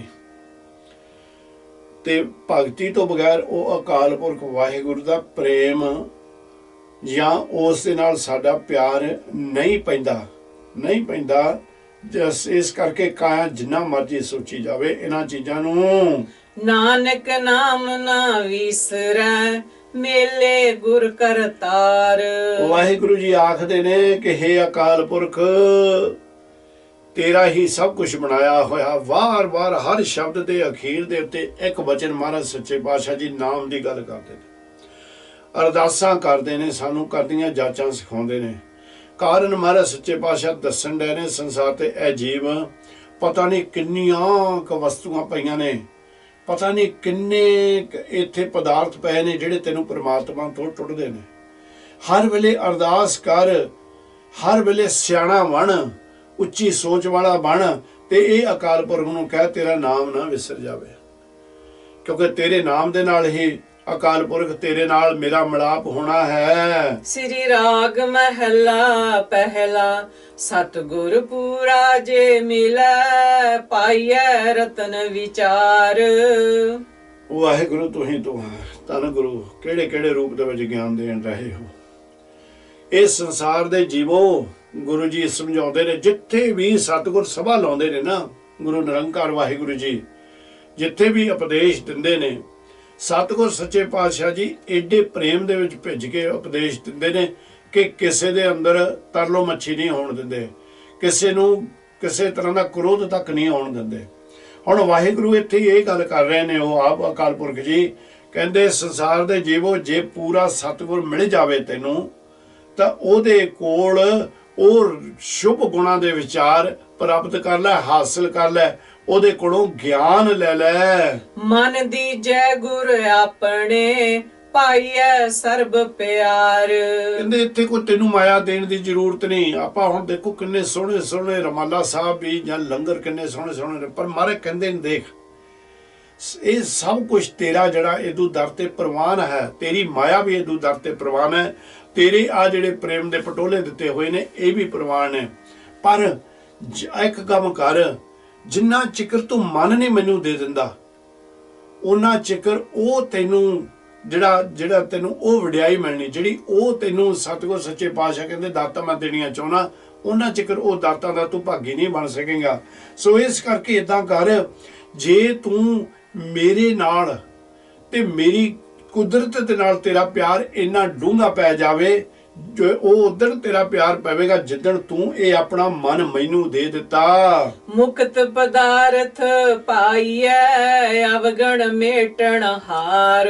ਨਿਰੰਕਾਰ ਸੱਚੇ ਪਾਤਸ਼ਾਹ ਨੂੰ ਜਦੋਂ ਅਸੀਂ ਮਨ ਦੇ ਦਿੱਤਾ ਤੇ ਵੇ ਜਿਸ ਵੇਲੇ ਔਗਣ ਸਾਰੇ ਖਤਮ ਹੋ ਗਿਆ ਸਾਡੇ ਕੋਲੋਂ, ਉਹ ਨਾਮ ਸਾਡੇ ਅੰਦਰ ਵਸ ਗਿਆ, ਸਾਰੇ ਔਗਣ ਉਸਨੇ ਖਤਮ ਕਰ ਦਿੱਤੇ। ਫਿਰ ਅਕਾਲ ਪੁਰਖ ਕਿਰਪਾ ਕਰਦੇ ਨੇ ਆਪਣੇ ਪਿਆਰੇ ਤੇ, ਵਿਰਲੇ ਨੇ ਉਹ ਸੰਸਾਰ ਦੇ ਭਾਵੇਂ, ਪਰ ਹੈ ਜ਼ਰੂਰ ਕਿਹੜੇ ਜਿਹਨਾਂ ਨੂੰ ਮੁਕਤੀ ਦਾ ਪਦਾਰਥ ਪ੍ਰਾਪਤ ਹੋ ਜਾਂਦਾ, ਮੁਕਤ ਪਦਾਰਥ ਪਾਈ ਗਏ। ਕਹਿੰਦੇ ਉਹ ਮੁਕਤੀ ਦਾ ਪਦਾਰਥ ਤੈਨੂੰ ਹਾਸਲ ਹੀ ਉਤੋਂ ਹੋਣਾ ਜਿਸ ਵੇਲੇ ਤੂੰ ਮਨ ਦੇ ਦਿੱਤਾ, ਤੇ ਜਿਹੜਾ ਮੁਕਤੀ ਦਾ ਪਦਾਰਥ ਹੈ ਸਾਰੇ ਔਗਣਾਂ ਨੂੰ ਖਤਮ ਕਰਨ ਵਾਲਾ, ਇੰਨਾ ਉਸ ਦੇ ਵਿੱਚ ਬਲ ਹੈ। ਪਾਈ ਰੇ ਗੁਰ ਬਿਨ ਗਿਆਨ ਨਾ ਹੋਏ। ਇਸ ਸੰਸਾਰ ਦੇ ਜੀਵੋ ਗੁਰੂ ਤੋਂ ਬਗੈਰ ਗਿਆਨ ਨਹੀਂ ਹੋ ਸਕਦਾ। ਪੁੱਛੋ ਬ੍ਰਹਮੈ ਨਾਰਦ ਵੇਦ ਬਿਆਸੈ ਕੋਏ। ਸਤਿਗੁਰ ਕਹਿੰਦੇ ਨੇ ਜਾ ਕੇ ਬ੍ਰਹਮੇ ਨੂੰ ਪੁੱਛ ਲਓ, ਜਿਹੜਾ 4 ਵੇਦਾਂ ਦਾ ਅਭਿਆਸੀ ਆ, 4 ਵੇਦ ਹਰ ਵੇਲੇ ਪੜ੍ਹੀ ਜਾ ਰਿਹਾ। ਨਾਰਦ ਕੋਲੋਂ ਪੁੱਛ ਲਓ ਜਾ ਕੇ, ਕਹਿੰਦੇ ਇਹ ਵੇਦ ਵਿਆਸ ਜਿਹਨੇ ਵੇਦਾਂ ਦੇ ਅਰਥ ਕੀਤੇ, ਵਿਆਸ ਜੀ, ਉਹਨਾਂ ਨੇ ਵੀ ਜਿੱਦਾਂ ਚਿਕਰ ਗੁਰੂ ਨੂੰ ਧਾਰਨ ਕੀਤਾ, ਉਹਨਾਂ ਚਿਕਰ ਉਹਨਾਂ ਨੂੰ ਵੀ ਗਿਆਨ ਪ੍ਰਾਪਤ ਨਹੀਂ ਹੋਇਆ। ਇਸ ਕਰਕੇ ਕਹਿੰਦੇ ਜਾਓ, ਜੇ ਉਹਨਾਂ ਤੋਂ ਵੀ ਜਾ ਕੇ ਪੁੱਛਣਾ ਤਾਂ ਪੁੱਛ ਲਵੋ। ਰਹਾਉ ਗਿਆਨ ਧਿਆਨ ਤੁਨ ਜਾਣੀਐ, ਅਕਥ ਕਹਾਵੈ ਸੋਏ। ਕਹਿੰਦੇ ਇਹ ਜਿਹੜਾ ਗਿਆਨ ਹੈ ਤੇ ਧਿਆਨ ਪ੍ਰਭੂ ਪਰਮਾਤਮਾ ਨੂੰ ਪ੍ਰਾਪਤ ਕਰਨ ਦੇ ਤਰੀਕੇ ਜਿਹੜੇ ਨੇ, ਉਹ ਉਸ ਦੀ ਬਾਣੀ ਤੋਂ ਹੀ ਸਾਨੂੰ ਉਪਦੇਸ਼ ਪ੍ਰਾਪਤ ਹੋਣਾ। ਅਕਥ ਕਹਾਵੈ ਸੋਏ, ਉਹ ਅਕਥ ਪ੍ਰਭੂ ਨੂੰ, ਆਪ ਪ੍ਰਭੂ ਦੇ ਜਸ ਨੂੰ ਕਹਿੰਦਾ ਕਹਿੰਦਾ ਹੋਰਨਾਂ ਪਾਸੋਂ ਕਹਾਉਂਦਾ ਆਪਣਾ ਜੀਵਨ ਸਫਲ ਕਰਕੇ ਜੀਵ ਇਹ ਸੰਸਾਰ ਤੋਂ ਉਹਦੇ ਦਰ ਤੇ ਚਲੇ ਜਾਂਦਾ ਹੈ, ਉਹਦੇ ਚਰਨਾਂ ਦੇ ਵਿੱਚ ਆਪਣਾ ਸਥਾਨ ਬਣਾ ਲੈਂਦਾ ਹੈ। ਸਫਲਿਓ ਬਿਰਖ ਹਰਿ ਆਵਲਾ, ਸ਼ਾਵਕ ਨੇਰੀ ਹੋਏ। ਵਾਹਿਗੁਰੂ ਜੀ ਕਹਿੰਦੇ ਨੇ ਉਹੀ ਬਿਰਖ, ਉਹੀ ਦਰਖਤ ਬਹੁਤ ਸੋਹਣਾ ਲੱਗਦਾ ਜਿਹੜਾ ਹਰਿਆ ਭਰਿਆ ਹੋਵੇ, ਜਿਹਦੀ ਛਾਂ ਵੀ ਅਤ ਕਨੇਰੀ ਹੋਵੇ। ਹੁਣ ਇੱਥੇ ਵਾਹਿਗੁਰੂ ਸੱਚੇ ਪਾਤਸ਼ਾਹ ਜੀ ਉਹਦੀ ਕਿਹਦੀ ਗੱਲ ਕਰਦੇ ਨੇ ਵੀ ਅਕਾਲ ਪੁਰਖ ਨਿਰੰਕਾਰ ਹੀ ਉਹ ਦਰਖਤ ਹੈ ਜਿਹਦੀ ਛਾਂ ਕਨੇਰੀ ਹੈ। ਜਦੋਂ ਤੂੰ ਇਹਦੇ ਥੱਲੇ ਆ ਗਿਆ, ਇਹਦੇ ਕੋਲ ਆ ਗਿਆ, ਤੇਰੇ ਅੰਦਰ ਜਿਹੜਾ ਹੈ ਉਹ ਆਨੰਦ ਆਉਣਾ ਸ਼ੁਰੂ ਹੋ ਜਾਵੇਗਾ। ਲਾਲ ਜਵੇ ਹਰ ਮਾਣਕੀ, ਗੁਰ ਭੰਡਾਰੈ ਸੋਏ। ਕਹਿੰਦੇ ਇਹ ਅਕਾਲ ਪੁਰਖ ਦੇ ਕੋਲ ਲਾਲ ਜਵਾਹਰ ਮਾਣਕ ਪਤਾ ਹੀ ਨਹੀਂ ਕਿੰਨਾ ਕੁਝ ਇਹਦੇ ਕੋਲ ਹੈ। ਹੁਣ ਲਾਲ ਕਿਹੜੇ ਨੇ? ਲਾਲ ਹੁੰਦੇ ਨੇ ਭਾਈ ਜਦੋਂ ਆਪਾਂ ਨਿਰੰਕਾਰ ਸੱਚੇ ਪਾਤਸ਼ਾਹ ਦੀ ਸਿਫਤ ਸਲਾਹ ਸੁਣਦੇ ਹਾਂ, ਜਦੋਂ ਅਸੀਂ ਇਹਨਾਂ ਕੰਨਾਂ ਦੇ ਨਾਲ ਉਹ ਵਾਹਿਗੁਰੂ ਦਾ ਨਾਮ ਸੁਣਦੇ ਹਾਂ ਜਾਂ ਵਾਹਿਗੁਰੂ ਦੀ ਹੋਰ ਕਥਾ ਸੁਣਦੇ ਹਾਂ, ਵਿਚਾਰ ਸੁਣਦੇ ਹਾਂ, ਇਹ ਸਾਡੇ ਕੀਮਤੀ ਲਾਲ ਬਣ ਜਾਂਦੇ ਨੇ। ਲਾਲ ਤੇ ਫਿਰ ਕੀ ਹੁੰਦਾ ਹੈ, ਜਿਹੜਾ ਜਵਾਹਰ ਹੈ ਉਹ ਸਾਡਾ ਫਿਰ ਗਿਆਨ ਬਣਦਾ। ਜਦੋਂ ਅਸੀਂ ਦੂਸਰੇ ਦੇ ਨਾਲ ਬੈਠ ਕੇ ਅਜਾਈ ਗੱਲਾਂ ਨਹੀਂ ਕਰਦੇ, ਵਾਹਿਗੁਰੂ ਦੀ ਸਿਫਤ ਸਲਾਹ ਦੇ ਵਿੱਚ ਜੁੜਦੇ, ਇਹ ਸਾਡੇ ਜਵਾਹਰ ਬਣ ਜਾਂਦੇ ਨੇ। ਤੇ ਜਿਹੜੇ ਮਾਣਕ ਨੇ, ਜਿਹੜੇ ਕਿ ਮੋਤੀ ਨੇ ਸਾਡੇ, ਉਹ ਮੋਤੀ ਸਾਡੇ ਸ਼ੁਭ ਗੁਣ ਬਣਦੇ ਨੇ। ਜੋ ਅਸੀਂ ਅਕਸ਼ਰ ਮੂੰਹ ਦੇ ਵਿੱਚੋਂ ਬੋਲਦੇ ਹਾਂ ਰਸਨਾ ਦੇ ਰਾਹੀਂ, ਉਹ ਸਾਡੇ ਵਿੱਚ ਮੋਤੀ ਬਣ ਜਾਂਦੇ ਨੇ। ਕਹਿੰਦੇ ਗੁਰ ਭੰਡਾਰੇ ਸੋ, ਇਹ ਨਿਰੰਕਾਰ ਸੱਚੇ ਪਾਤਸ਼ਾਹ ਦੇ ਸਾਰੇ ਇਹਦੀਆਂ ਵਸਤੂਆਂ ਦੇ ਨਾਲ ਭਰੇ ਹੋਏ ਭੰਡਾਰੇ ਹਨ। ਤੂੰ ਉਹ ਨਿਰੰਕਾਰ ਦਾ ਬਣ ਜਾ, ਤੂੰ ਭੰਡਾਰਿਆਂ ਦਾ ਭੰਡਾਰੇ ਸਾਰੇ ਅਕਾਲ ਪੁਰਖ ਤੈਨੂੰ ਦੇ ਦੇਵਣਗੇ। ਗੁਰ ਭੰਡਾਰੈ ਪਾਈਐ, ਨਿਰਮਲ ਨਾਮ ਪਿਆਰ। ਪਰ ਇਹ ਭੰਡਾਰੇ ਉਦੋਂ ਤੈਨੂੰ ਪ੍ਰਾਪਤ ਹੋਣੇ ਜਦੋਂ ਸੱਚੇ ਉੱਚੇ ਸੁੱਚੇ ਨਾਮ ਦੇ ਨਾਲ ਤੇਰਾ ਪ੍ਰੇਮ ਪੈ ਗਿਆ। ਸਾਚੋ ਵਖਰ ਸੰਚੀਐ, ਪੂਰੇ ਕਰਮ ਅਪਾਰ। ਵਾਹਿਗੁਰੂ ਸੱਚੇ ਪਾਤਸ਼ਾਹ ਕਹਿੰਦੇ ਨੇ ਜਦੋਂ ਤੂੰ ਸ਼ੁਭ ਕਰਮ ਕਰਨ ਲੱਗ ਪਿਆ, ਸ਼ੁਭ ਕਰਮ ਕਰਨ ਲੱਗ ਪਿਆ, ਉਸ ਵੇਲੇ ਵੀ ਸਤਿਗੁਰ ਸੱਚੇ ਪਾਤਸ਼ਾਹ ਜੀ ਤੈਨੂੰ ਇਹ ਸਾਚੋ ਵਖਰ ਸੰਚੀਏ, ਇਹ ਸੱਚ ਦਾ ਸੌਦਾ ਕਰਨ ਦੀ ਜਾਚ ਸਿਖਾ ਦੇਵਣਗੇ। ਤੂੰ ਉਸ ਵੇਲੇ ਸੱਚ ਦਾ ਸੌਦਾ ਕਰ ਕਰਕੇ ਇਹ ਸੱਚੇ ਨਾਮ ਦਾ ਧਨ ਇਕੱਠਾ ਕਰ ਲਵੇਂਗਾ। ਸੁਖ ਦਾਤਾ ਦੁਖ ਮੇਟਣੋ, ਸਤਿਗੁਰ ਅਸਰ ਸੰਘਾਰ। ਉਹ ਅਕਾਲ ਪੁਰਖ ਵਾਹਿਗੁਰੂ ਧੰਨ ਧੰਨ ਗੁਰੂ ਨਾਨਕ ਮਹਾਰਾਜ ਸੱਚੇ ਪਾਤਸ਼ਾਹ ਸੁੱਖਾਂ ਦੇ ਦਾਤੇ ਨੇ, ਦੁੱਖਾਂ ਨੂੰ ਖਤਮ ਕਰਦੇ ਨੇ। ਸਤਿਗੁਰ ਸੱਚੇ ਪਾਤਸ਼ਾਹ ਜੀ ਇਹ ਸਾਰੇ ਉਹ ਤੱਤ ਜਿਹੜੇ ਦੈਂਤ ਤੱਤ ਨੇ, ਉਹ ਦੈਂਤ ਤੱਤਾਂ ਸਾਰਿਆਂ ਨੂੰ ਆਪਣੇ ਨਾਮ ਦੀ ਕਿਰਪਾ ਦੇ ਨਾਲ ਖਤਮ ਕਰ ਦਿੰਦੇ ਹਨ। ਪਵ ਜਲ ਬਿਖਮ ਡਰਾਵਣੋ, ਨਾ ਕੰਦੀ ਨਾ ਪਾਰ। ਅਗਿਆਨ ਕਰਕੇ ਪਰਮਾਤਮਾ ਨੂੰ ਪਿੱਠ ਦੇ ਕੇ, ਪਰਮਾਤਮਾ ਤੋਂ ਪਰੇ ਹੋ ਕੇ ਇਹ ਸੰਸਾਰ ਜਿਹੜਾ ਸਮੁੰਦਰ ਹੈ, ਇਹ ਬੜਾ ਭਿਆਨਕ ਸਾਨੂੰ ਲੱਗਦਾ, ਬੜਾ ਭਿਆਨਕ ਲੱਗਦਾ। ਹੁਣ ਜਿਹੜੇ ਇੱਕ ਦੇਖਿਓ, ਭਾਵੇਂ ਗੁਰੂ ਕੇ ਸਿੱਖ ਜਿਹੜੇ ਨੇ ਬੜੇ ਬੜੇ ਤਗੜੇ ਤਗੜੇ ਕਸ਼ਟ ਸਿੱਖ ਉਹਨਾਂ ਨੇ ਸਹੇ, ਪਰ ਮਹਾਰਾਜ ਨੂੰ ਅਲਮਾ ਕਿਸੇ ਤਰ੍ਹਾਂ ਦਾ ਉਹਨਾਂ ਨੇ ਦਿੱਤਾ। ਉਹਨਾਂ ਦੇ ਅੰਦਰ ਇਹ ਬਾਣੀ ਦੀ ਤਾਕਤ ਸੀ, ਬਾਣੀ ਦੀ ਰੋਸ਼ਨੀ ਉਹਨਾਂ ਦੀ ਹੈ। ਅੱਜ ਵੀ ਜਿਹੜੇ ਗੁਰੂ ਕੇ ਪਿਆਰੇ ਇਹਨਾਂ ਕਸ਼ਟ ਚੱਲ ਰਹੇ ਨੇ, ਚਾਹੇ ਇਹ ਆ ਜਿਹੜੀ ਬਚਨ ਤੁਹਾਡੇ ਕੋਲ ਆਉਣੇ ਨੇ, ਭਾਵੇਂ ਸਮਾਂ ਲੱਗ ਕੇ ਆਉਣਾ, ਪਰ ਦੇਖੋ ਇਹ ਪੋਹ ਦੀ ਹੁਣ ਜਿਹੜੀ ਪੋਹ ਦਾ ਮਹੀਨਾ ਚੜ੍ਹਨਾ ਸ਼ੁਰੂ ਹੋਇਆ, ਦਿੱਲੀ ਦੇ ਵਿੱਚ ਕਿੰਨੇ ਉਹ ਚਾਹੇ ਕਿਸੇ ਰੂਪ ਦੇ ਵਿੱਚ ਵੀ ਹਨ, ਪਰ ਹੈ ਤਾਂ ਅਕਾਲ ਪੁਰਖ ਦੀ ਜੋਤ ਵਾਲੇ ਨਾ। ਉਹ ਸਾਰੇ ਕਿੰਨੇ ਇਸ ਵੇਲੇ ਇਦੋਂ ਠੰਡ ਦੇ ਵਿੱਚ ਬੈਠ ਕੇ ਕਿੰਨੇ ਕਸ਼ਟ ਚੱਲ ਰਹੇ ਹਨ। ਪਰ ਜਿਹੜੇ ਮਨਮੁਖ ਨੇ, ਮੋਟੀ ਮੁੱਤ ਵੱਧ ਵਾਲੇ ਨੇ, ਉਹਨਾਂ ਨੂੰ ਇਦੋਂ ਚੀਜ਼ ਦਾ ਗਿਆਨ ਨਹੀਂ। ਉਹ ਆਪਣੇ ਘਰਾਂ ਦੇ ਵਿੱਚ ਆਨੰਦ ਦੇ ਵਿੱਚ ਬੈਠੇ ਹੋਏ ਨੇ ਭਾਵੇਂ, ਪਰ ਉਹਨਾਂ ਨੂੰ ਪਤਾ ਵੀ ਅੰਤ ਦੇ ਉੱਤੇ ਇਹ ਜਿਹੜੇ ਹਨ, ਜਿਹੜੇ ਇਦੋਂ ਠੰਡ ਸਰਦੀ ਦੇ ਵਿੱਚ ਬੈਠੇ ਨੇ, ਇਹ ਵਾਹਿਗੁਰੂ ਦੀ ਕਿਰਪਾ ਦੇ ਨਾਲ ਆਨੰਦ ਦੇ ਵਿੱਚ ਏਡੇ ਵੱਡੇ ਨੇ, ਜਿਹੜੀਆਂ ਨਿੱਘੀਆਂ ਰਜਾਈਆਂ ਦੇ ਵਿੱਚ ਬੈਠੇ ਨੇ ਉਹਨਾਂ ਨੂੰ ਚਿੰਤਾ ਦਾ ਵੱਡਾ ਰੋਗ ਲੱਗਾ ਹੋਇਆ ਹੈ, ਉਹਨਾਂ ਨੂੰ ਆਪਣੀਆਂ ਪਦਵੀਆਂ ਦਾ ਦੁੱਖ ਲੱਗਾ ਹੋਇਆ ਹੈ। ਸਤਿਗੁਰ ਸੱਚੇ ਪਾਤਸ਼ਾਹ ਜੀ ਕਹਿੰਦੇ ਨੇ, ਇੱਕ ਵਾਰ ਫਿਰ ਪੜਿਓ, ਭਵ ਜਲ ਬਿਖਮ ਡਰਾਵਣੋ ਨਾ ਕੰਦੀ ਨਾ ਪਾਰ। ਹੁਣ ਉਹ ਜਿਹੜੇ ਇਹ ਸੰਸਾਰ ਜਿਹੜਾ ਹੈ ਡਰਾਵਣਾ ਸੰਸਾਰ ਬਣ ਜਾਂਦਾ ਜਦੋਂ ਅਸੀਂ ਪਰਮਾਤਮਾ ਤੋਂ ਦੂਰ ਹੋ ਜਾਂਦੇ ਹਾਂ। ਤੇ ਫਿਰ ਕੀ ਹੁੰਦਾ, ਸਾਨੂੰ ਪਤਾ ਹੀ ਨਹੀਂ ਲੱਗਦਾ, ਨਾ ਕੰਦੀ ਨਾ ਪਾਰ, ਨਾ ਉਰਲੇ ਕਿਨਾਰੇ ਦਾ ਤੇ ਨਾ ਪਰਲੇ ਕਿਨਾਰੇ ਦਾ। ਡਰਾਉਣੇ ਸੰਸਾਰ ਤੋਂ ਤਰਨ ਵਾਸਤੇ ਨਾ ਉਰਵਾਰ ਤੇ ਕਿਨਾਰ ਦਾ ਵਿਰਾਗ, ਨਾ ਪਰਲਾ ਕਿਨਾਰਾ ਗਿਆਨ ਹੈ। ਤੇ ਇਸ ਕਾਰਨ ਕਰਕੇ ਸਾਨੂੰ ਵਾਹਿਗੁਰੂ ਦੀ ਸ਼ਰਨ ਲੈ ਕੇ ਹੀ, ਵਾਹਿਗੁਰੂ ਦੀ ਓਟ ਲੈ ਕੇ ਹੀ ਜੀਵਨ ਨੂੰ ਆਪਣੇ ਨੂੰ ਇਹਦੇ ਗਿਆਨ ਦੇ ਵਿੱਚ ਹੀ ਚਲਾਉਣਾ ਚਾਹੀਦਾ ਹੈ। ਨਾ ਬੇੜੀ ਨਾ ਤੁਲਹੜਾ ਨਾ ਤਿਸ ਵੰਜ ਮਲਾਰ। ਤੇ ਇਹ ਮਨਮੁਖਾਂ ਵਾਲਾ ਜੀਵਨ ਜਿਹੜੇ ਬਤੀਤ ਕਰਦੇ ਨੇ ਉਹਨਾਂ ਨੂੰ ਪਤਾ ਹੁੰਦਾ, ਉਹ ਆਸਾ ਤੇ ਤ੍ਰਿਸ਼ਨਾ ਦੇ ਵਿੱਚ ਫਸੇ ਹੋ ਜਾਂਦੇ ਨੇ। ਉੱਥੇ ਨਾ ਤਾਂ ਉਹਨਾਂ ਨੂੰ ਕੋਈ ਬੇੜੀ ਮਿਲਦੀ, ਨਾ ਕੋਈ ਬੇੜੀ ਨੂੰ ਚਲਾਉਣ ਵਾਲਾ ਮਲਾਰ, ਤੇ ਨਾ ਹੀ ਉਹਨਾਂ ਨੂੰ ਜਿਸ ਨੇ ਮਲਾਹ ਨਹੀਂ ਮਿਲਦਾ। ਉਹ ਇਸ ਕਾਰਨ ਕਰਕੇ ਇਦੂ ਸੰਸਾਰ ਦੇ ਉੱਤੇ ਚਿੰਤਾ ਦੇ ਵਿੱਚ ਫਸੇ ਰਹਿੰਦੇ ਹਨ। ਸਤਿਗੁਰ ਪੈ ਕਾ ਬੋਹਿ ਥਾ ਨਦਰੀ ਪਾਰ ਉਤਾਰ। ਉਹ ਵਾਹਿਗੁਰੂ ਅਕਾਲ ਪੁਰਖ ਜਿਹੜੇ ਨੇ ਉਹ ਹੀ, ਪਰ ਇਹ ਜਿਹੜੇ ਡਰ ਨੇ, ਜਿਹੜੇ ਚਿੰਤਾ ਦੇ ਰੋਗ ਨੇ, ਉਹਨਾਂ ਨੂੰ ਦੂਰ ਕਰਨ ਵਾਲਾ ਨਾਮ ਦਾ ਜਹਾਜ਼ ਆਪ ਨੇ। ਉਹ ਨਾਮ ਦਾ ਜਹਾਜ਼ ਜਿਹੜਾ ਇਹ ਭੈ ਨੂੰ ਇਹ ਡਰ ਨੂੰ ਦੂਰ ਕਰ ਦਿੰਦਾ। ਔਰ ਜਾਂ ਸਤਿਗੁਰ ਜਿਹੜਾ ਸੰਸਾਰ ਦੇ ਉੱਤੇ ਜਹਾਜ਼ ਬਣ ਕੇ ਆਪ ਆਪਣੇ ਪਿਆਰੇ ਨੂੰ ਨਦਰੀ ਨਿਆਲ ਕਰਕੇ ਉਹਦੀ ਬਾਹ ਫੜ ਕੇ ਮਲਾਹ ਬਣ ਕੇ ਬੇੜੀ ਬਣ ਕੇ ਉਹ ਸਤਿਗੁਰ ਸੱਚੇ ਪਾਤਸ਼ਾਹ ਜੀ ਭਵ ਸਾਗਰ ਤੋਂ ਪਾਰ ਲਾ ਦਿੰਦੇ ਹਨ। ਇੱਕ ਤਿਲ ਪਿਆਰਾ ਵਿਸਰੈ ਦੁੱਖ ਲਾਗੈ ਸੁਖ ਜਾਏ। ਉਹ ਜਿਹੜੇ ਗੁਰਮੁਖ ਹੁੰਦੇ ਨੇ ਉਹ ਇਹ ਗੱਲ ਕਹਿੰਦੇ ਨੇ ਸੰਸਾਰ ਨੂੰ, ਕਹਿੰਦੇ ਇੱਕ ਤਿਲ ਦਾ ਭਾਰ ਦੇਖ ਲਿਓ ਕਿੰਨਾ ਕੁ ਹੁੰਦਾ ਤੇ ਉਹਦਾ ਵਜਨ ਕਿੰਨਾ ਕੁ ਹੁੰਦਾ। ਉਹ ਕਹਿੰਦੇ ਇੰਨੇ ਚਿਰ ਦੇ ਵਿੱਚ ਵੀ ਅਕਾਲ ਪੁਰਖ ਸੱਚੇ ਪਾਤਸ਼ਾਹ ਮੇਰੇ ਕੋਲੋਂ ਦੂਰ ਹੋ ਗਿਆ, ਮੈਨੂੰ ਭਾਰੀ ਦੁੱਖ ਲੱਗਾ ਕਿ ਪਤਾ ਨਹੀਂ ਮੇਰੀ ਆਤਮਾ ਜਿਹੜੀ ਆ ਉਹ ਚਿੰਤਾ ਦੇ ਰੋਗਾਂ ਦੇ ਵਿੱਚ, ਹੋਰ ਰੋਗਾਂ ਦੇ ਵਿੱਚ ਗ੍ਰਸੀ ਜਾਂਦੀ ਹੈ। ਉਹ ਸੁੱਖ ਮੇਰੇ ਕੋਲੋਂ ਦੂਰ ਹੋ ਜਾਂਦਾ ਹੈ ਜਿਸ ਲਈ ਮੈਨੂੰ ਇੱਕ ਤਿਲ ਪਿਆਰਾ ਵਿਸਰਦਾ ਹੈ। ਜਿਹਵਾ ਜਲੂ ਜਲਾਵਣੀ ਨਾਮ ਨਾ ਜਪੈ ਰਸਾਏ। ਕਹਿੰਦੇ ਉਹ ਜੀਵਾਂ ਨੂੰ ਜਾਲ ਦੇ, ਉਹ ਰਸਨਾ ਨੂੰ ਕੱਟ ਦੇ, ਵੱਢ ਦੇ, ਜਿਹੜੀ ਉਹ ਨਾਮ ਦੇ ਵਿੱਚ ਨਹੀਂ ਅਜੇ ਤੱਕ ਰਸੀ। ਮਹਾਰਾਜ ਤਾਂ ਹੀ ਕਹਿੰਦੇ ਨਾ, ਰਸਨਾ ਜਪੇ ਨਾ ਨਾਮ ਤਿਲ ਤਿਲ ਕੱਟੀ ਹੈ, ਹਰ ਹਾਂ ਜਬ ਬਿਸਰੇ ਗੋਬਿੰਦ ਰਾਏ ਦਿਨੋ ਦਿਨ ਘਟੀ ਹੈ। ਕਹਿੰਦੇ ਵੀ ਇਸ ਤਰ੍ਹਾਂ ਸਾ ਰਸਨਾ ਜਲ ਜਾਓ ਜਿਨ ਹਰ ਕਾ ਨਾਮ ਵਿਸਾਰਿਆ। ਮਹਾਰਾਜ ਸੱਚੇ ਪਾਤਸ਼ਾਹ ਜੀ ਦੋਨੋਂ ਰੂਪ ਰੱਖ ਰਹੇ ਨੇ, ਪਿਆਰ ਦਾ ਵੀ ਰੱਖ ਰਹੇ ਨੇ, ਕਿਤੇ ਕਿਤੇ ਥੋੜੀ ਜੀ ਸਾਨੂੰ ਮਹਾਰਾਜ ਤਾੜਨਾ ਵੀ ਦੇ ਰਹੇ ਹਨ। ਕਟ ਬਿਨ ਸੇ ਦੁਖ ਅਗਲੋ ਜਮ ਪਕੜੈ ਪਛਤਾਏ। ਹੁਣ ਘਟ ਵਿਨਸ ਦਾ ਮਤਲਬ ਹੈ ਘਟ ਹੈ ਸਰੀਰ। ਸਰੀਰ ਨੇ ਜਿਸ ਲਈ ਵਿਨਸ ਜਾਣਾ, ਜਿਸ ਸਰੀਰ ਨੇ ਘਟ ਜਾਣਾ, ਇਹ ਵਡੇਪੇ ਵੱਲ ਚਲਿਆ ਜਾਂਦਾ ਹੈ।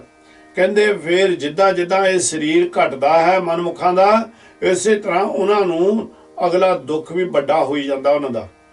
ਇੱਥੇ ਵੀ ਦੁੱਖ ਵਿੱਚ ਤੇ ਚਿੰਤਾ ਦੇ ਰੋਗ ਦੇ ਵਿੱਚ ਗ੍ਰਸੇ ਰਹਿੰਦੇ ਨੇ ਤੇ ਅੰਤ ਦੇ ਉੱਤੇ ਉਹ ਬਹੁਤ ਦੁਖੀ ਹੁੰਦੇ ਨੇ ਜਦੋਂ ਉਹਨਾਂ ਨੂੰ ਜੰਮ ਪਕੜ ਕੇ ਲੈ ਜਾਂਦੇ ਹਨ। ਫਿਰ ਪਛਤਾਉਂਦੇ ਹਨ ਵੀ ਅਸੀਂ ਕਿਉਂ ਆਪਣਾ ਜੀਵਨ ਅਜਾਈ ਗਵਾ ਕੇ ਚੱਲੇ ਹਾਂ। ਮੇਰੀ ਮੇਰੀ ਕਰ ਗਏ ਤਨ ਤਨ ਕਲਤ ਨਾ ਸਾਥ। ਇਹ ਤੂੰ ਸੰਸਾਰ ਦੇ ਉੱਤੇ ਕੀ ਕਰਦੇ ਨੇ, ਆ ਵੀ ਮੇਰਾ, ਆ ਵੀ ਮੇਰਾ, ਆ ਮੈਂ ਬਣਾਇਆ, ਆ ਮੈਂ ਕੀਤਾ। ਕਹਿੰਦੇ ਉਹ ਮੇਰੀ ਮੇਰੀ ਕਰਦੇ ਚਲੇ ਜਾਂਦੇ ਨੇ। ਤੇ ਫਿਰ ਕੀ ਹੁੰਦਾ, ਅੰਤ ਆ ਗਿਆ, ਪੈ ਗਿਆ ਮੰਜੀ ਤੇ, ਲੱਗੇ ਸਵਾਸ ਨਿਕਲਣ ਉਸਦੇ। ਤਾਂ ਫਿਰ ਕਹਿੰਦੇ ਇਹ ਤਨ, ਇਹ ਵੀ ਸਾਥ ਨਹੀਂ ਜਾਂਦਾ। ਧਨ, ਪੁੱਤਰ, ਧੀਆਂ ਔਰ ਸਾਕ ਸੰਬੰਧੀ, ਇਸਤਰੀ, ਇਹ ਵੀ ਕਿਸੇ ਕੋਈ ਨਹੀਂ ਸਾਡੇ ਨਾਲ ਸਾਥ ਜਾਂਦਾ।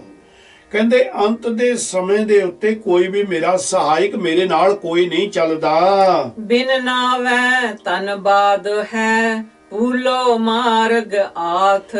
ਨਿਰੰਕਾਰ ਸੱਚੇ ਪਾਤਸ਼ਾਹ ਦੇ ਨਾਮ ਤੋਂ ਬਗੈਰ ਇਹ ਸਭ ਵਸਤੂਆਂ ਬੇਅਰਥ ਨੇ। ਔਰ ਕਹਿੰਦੇ ਮਾਇਆ ਦੇ ਵਿੱਚ ਲੱਗਣ ਦੇ ਨਾਲ ਤੂੰ ਉਹ ਅਕਾਲ ਪੁਰਖ ਸੱਚੇ ਪਾਤਸ਼ਾਹ ਦੇ ਮਾਰਗ ਨੂੰ ਭੁੱਲ ਗਿਆ। ਸਾਚੋਂ ਸਾਹਿਬ ਸੇਵੀਐ ਗੁਰਮੁਖ ਅਕਥੋ ਕਾਥ। ਇਹ ਸੰਸਾਰੀ ਜੀਵੋ ਸੱਚੇ ਸਤਿਗੁਰ ਦੀ ਸੇਵਾ ਕਰੋ, ਸਤਿਗੁਰ ਸੱਚੇ ਪਾਤਸ਼ਾਹ ਦਾ ਨਾਮ ਜਪੋ। ਇਹ ਵੇ ਕੀ ਹੁੰਦਾ, ਗੁਰਮੁਖ ਜਿਹੜੇ ਨੇ ਉਹਨਾਂ ਨੂੰ ਉਹ ਅਕਾਲ ਪੁਰਖ ਸੱਚੇ ਪਾਤਸ਼ਾਹ ਦੀ ਪ੍ਰਾਪਤੀ ਹੋ ਜਾਂਦੀ ਹੈ। ਉਸ ਅਕਾਲ ਪੁਰਖ ਸੱਚੇ ਪਾਤਸ਼ਾਹ ਦੀ ਅਕਥ ਜਿਹੜਾ ਹੈ, ਉਹਦੀ ਕਥਾ, ਉਸ ਦਾ ਗਿਆਨ ਉਹਨਾਂ ਨੂੰ ਹੋ ਜਾਂਦਾ ਹੈ। ਆਵੇ ਜਾਏ ਪਵਾਈਐ ਪਈਐ ਕਿਰਤ ਕਮਾਏ। ਮਨਮੁਖ ਸੰਸਾਰ ਤੇ ਆਉਂਦੇ ਨੇ ਜਾਂਦੇ ਨੇ, ਬਸ ਇਹੀ ਕਿਰਤ ਉਹਨਾਂ ਦੀ ਬਣੀ ਰਹਿੰਦੀ, ਇਹੀ ਉਹਨਾਂ ਦਾ ਕਾਰਜ ਬਣਿਆ ਰਹਿੰਦਾ। ਆਈ ਜਾਂਦੇ ਨੇ ਜਾਈ ਜਾਂਦੇ ਨੇ। ਔਰ ਕਈ ਐਸੀਆਂ ਇੱਥੇ ਭਿਆਨਕ ਜਿਹੜੀਆਂ ਜੂਨਾਂ ਨੇ, ਜਿਨ੍ਹਾਂ ਬਾਰੇ ਜਦੋਂ ਆਪਾਂ ਸੋਚਦੇ ਆ ਨਾ ਤਾਂ ਹੋਸ਼ ਉੱਡ ਜਾਂਦੇ ਭਾਈ। ਪਰ ਉਹ ਆਉਂਦੇ ਨੇ ਜਾਂਦੇ ਨੇ।